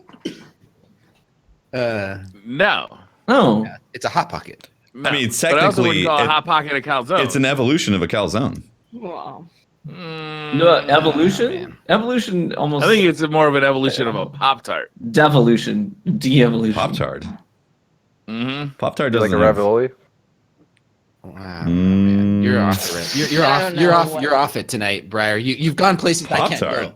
You're on the nuts, Brian. Yeah, you're on clearly the I'm on the on the nuts, nuts. man. You're on the You're on You're the on the You're nuts. on the nuts. You're out of line and you're on the nuts. Oh no. That's a thing now, isn't it? It's the So this seems like a good time. I'm gonna head off. I was going to think of it. yeah, definitely. Cosmo's like, I'm gonna get out of here before I get on the nuts. All right. Cosmo, Before I go, appreciate- I want to yeah. say that congratulations on 100 episodes. And, Thank you. Thank you. We love everything you all do. You guys do a great job keeping everybody informed and having a good time and entertaining always when we check in. So you guys are up to. Thank you. Thanks a lot, Cosmo. Thank you Thank very you much, so much, Cosmo. Cosmo. Thank you for joining us. We really And Watts, appreciate it. please take it easy on TV. Ah! Don't let them too much. All right. Let him get a couple invasion kills before you shoot him in the head. All right. we gotta build him up to break him down. Yeah. Let him think he has a chance, and then just crush him. Yeah. Yep. Okay. All right. Y'all have a good night. You too. Thank you, Bye, Bye, Cosmo. Cosmo. I thought he was All nice. right, now that Bungie's gone, I can ask some Destiny questions. All right. Oh man. So we got to rewind it back to the beginning, right? The actual Run it back. run it back. Run it on back. Alan says, if you could buy real estate on any Destiny location to build a home, where would it be? Oh, Building a house. You're going to live in this house. Current. It's got to be on a Destiny location. D1 or D2, Angle. right? Or Forsaken. Yeah. Yeah, let's throw Forsaken in there. are is it the current meta? Like, are there enemy races there? Let's go with no, because like I don't think that's gonna be a livable situation. I mean, I'm not taking my kid out for a walk in the stroller if I've got fallen captains coming in for a glimmer run. Yeah, no. All right. Yeah, I feel like it would be between Venus or Nessus because those places are beautiful. Nessus is beautiful. Yeah. I love That's Nessus. really good. Yeah. Titan's out. Oh yeah, nobody Yeah. wants to The live in I don't Titan. wanna be Cosmodrome there. has potential. Although I will say the arcology is a really freaking cool It's space. true. Yeah. Especially at We the. just wouldn't get any sun, but we don't. Yeah, I don't want to build a house. I'm a there, streamer. I though. don't get sun as it is. That's a good point. I'm gonna go with past Mercury. Ooh yeah. Oh yeah, that's good. It is That's a nice, good one. yeah. That's a good one. You're gonna want to load up on the sunscreen though. But it's so sunny and beautiful. I have a nice villa. I have some water. Have you seen the trees? The trees are gorgeous. I'm gonna have lots of trees. I'm gonna move into the. I'm just gonna move straight into the farm.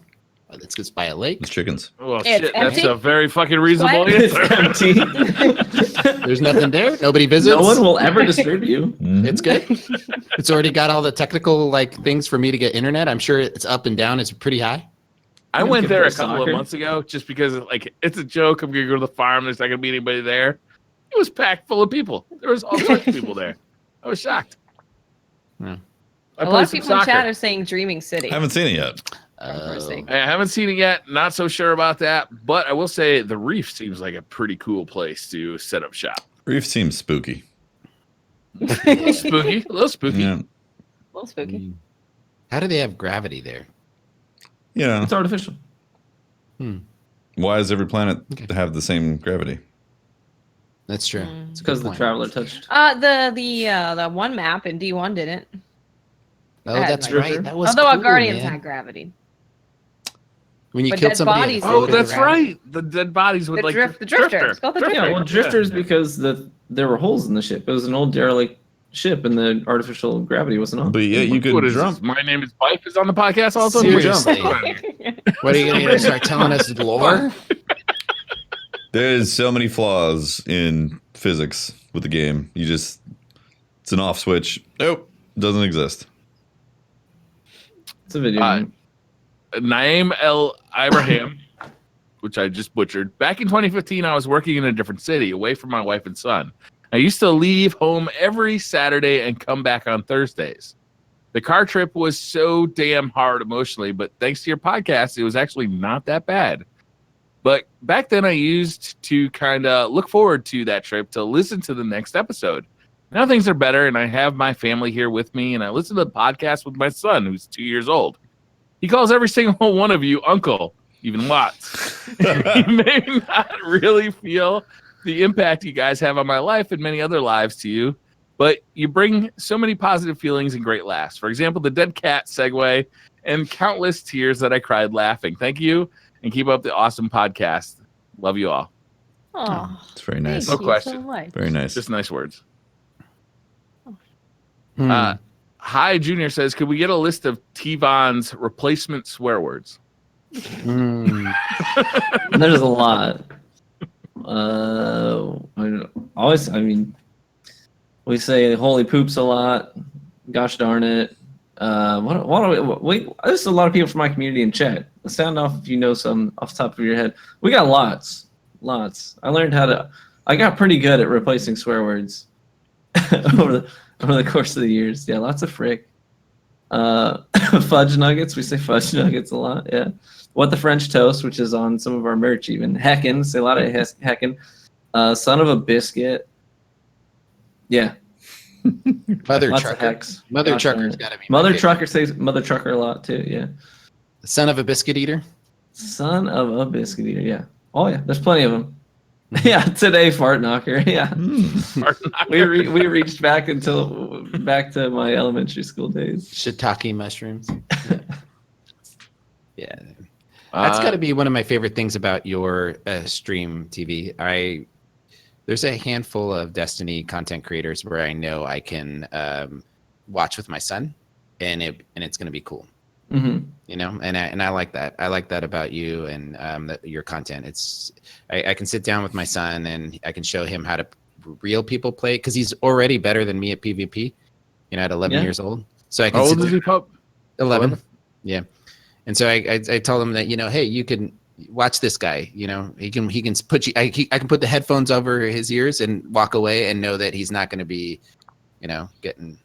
Yeah. So I appreciate that from you. That. Yeah, I always love hearing that feedback. We do try and.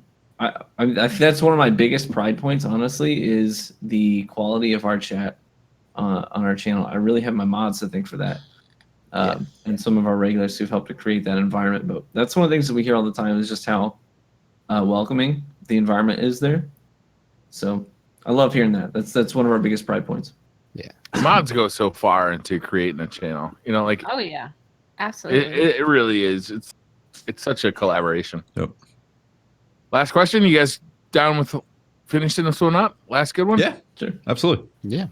It feels like it's gone by so quickly. It's crazy. Yeah, it's already nearly 9 though. Yeah. It's nearly 3 hours. Mm-hmm. I haven't had dinner. I'm starving. Most interesting Korean says, Always. Punched in the nuts or poked in the eye? Well, I'm gonna go with the nuts because we're on the nuts tonight, guys. Because we're on the nuts. We are on the nuts. Yep. I can honestly say that I don't there's have nothing that that. debilitates me like a good old nut kick. How So I'm how bad of a willing poke in to the go eye with though? Yeah. I mean, the worst poke in the eye Someone just, compared like, to the swiveling worst it around. punch in the nuts. Like I could go Without blind, damage. or I could not have children again. Right. I'm pretty filled up on children, so I Yeah, think I'm gonna that's go with nuts. Yeah. I got 2 kids and my nuts don't make me money, so not anymore. Well, for me, they still do. You get those. Never mind. Yeah. I don't want to go blind. I'd have to take one in the nuts. Yeah. Yeah. Hey. I think if we're talking no permanent damage to this question, Mm-hmm. then I'm getting a poke in the eye. God, that just sounds I terrifying. don't know if I've ever been like actually poked You in the see eye. it coming. Yeah, exactly. Your nuts don't Okay, see it so coming. Briar, I the reason why I'm answering this is because I think I've got the closest experience to that. Somebody poked you in the eye? I used to ride bicycles a lot, and you ride bicycles with a glasses. Were they tandem bicycles? No. And so you wear glasses for a reason. One time I was riding, I didn't have glasses on, and I caught one of those beetles, those hard shell beetles, Yeah. right in the eye. Yeah. And it gave me a black eye all the way around. It bruised my eye, and it bruised my eyeball, and it hit me square in the Oh. eyeball. You can bruise your eyeball? Oh Yeah. shit! Yeah, You can break blood vessels in there. Yeah, it went all the white turned blood red, and it looked like someone had just like cracked me one, but it was a beetle right in the eye. So I don't know, that took so long for me to recover from that I'd rather just get doubled over for 5 minutes and then get up and. Yeah. What was the I don't know. Yeah. The eye one just terrifies me personally.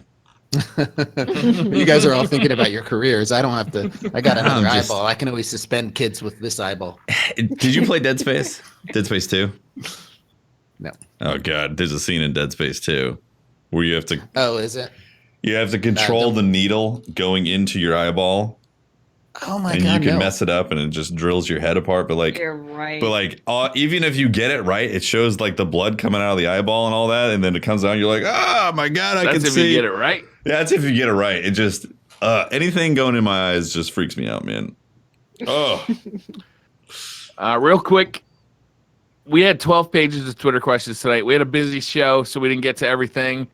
If you have a question that you really want to have answered next week, just ask it again next week, and we'll get to it. We just had totally. so many questions and so much to Because cover. next week's not going to be busy at all. no, No. not at all. No. It's going to be an empty show next week. It's You know what? Throw it on your calendar for like November 1st. Yep. So it's episode 101. So as in college, your classes are 101. It's the beginning of your college Forsaken career. 101. It's Yeah. Forsaken 101. It's gonna be a great show. We did a little switcheroo. We were actually switching around our guests. So Ari's gonna come on next week, and then Dado is going to come on the week after. There you go. And so it makes a little more sense thematically, and we're excited to bring those guys on and talk about Destiny with you guys. So make sure. I'm glad they'll be here because I'm going to be sick next week. Yeah, me too. I won't be able to make it next week, guys.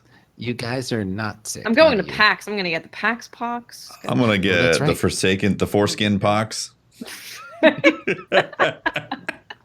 So Bungie. If you're going to PAX, you probably know that Bungie is going to be at PAX. And they're going to be at booth 229 on the 4th floor, and they're going to have some pretty sweet stuff like their Bungie store shirts. Did you see that? The list of them? Yes. There's one that just has like a topo map in the background of a location, and then on the front of it is whether we wanted it or not. We've stepped into a war. It's amazing. It's great, man. I like the Ace of Spades with Furcade. I thought that was pretty good. That is cool. They're all really cool. I'm getting all of them. Yeah, those look cool. Get Aldrin. That one's cool. And then all the captains. Not the captains. The bears. Wanted posters with all the vandals. Yeah. Is that the episode? That's the episode. All right, I think that's it. Guys. Episode 100. Thank you so much for watching. It's been a pleasure. Or listening. Yeah, or listening, or both.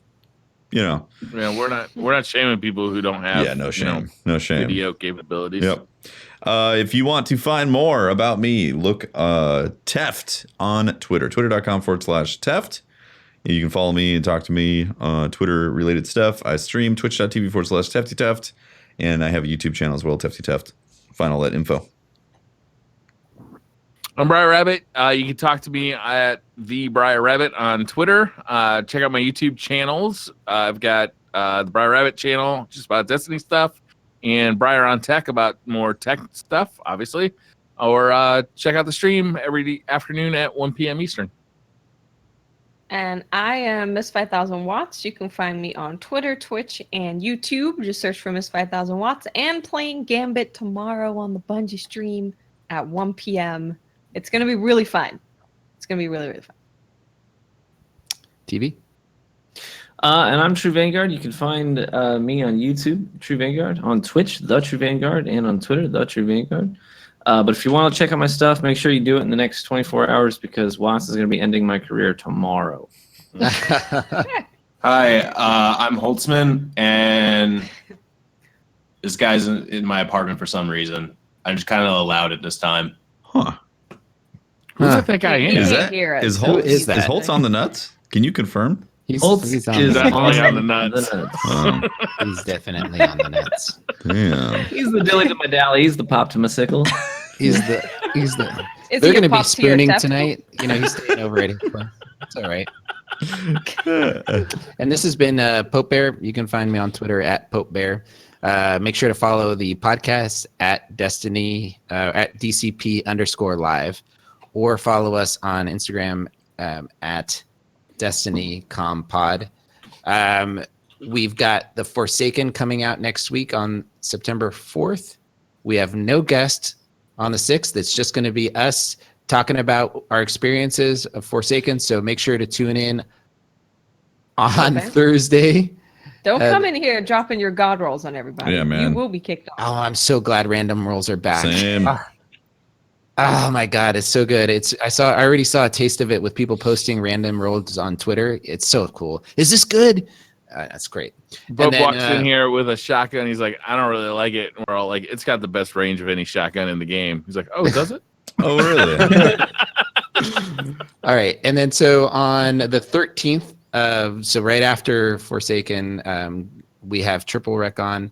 The Forsaken raid comes out on the 14th, and then Data will be on the 20th. And on the 27th, you guys, we're going to have the Bungie raid team is going to be on. They're going to be joining us. We're going to talk about all the stuff that goes into designing the new raid.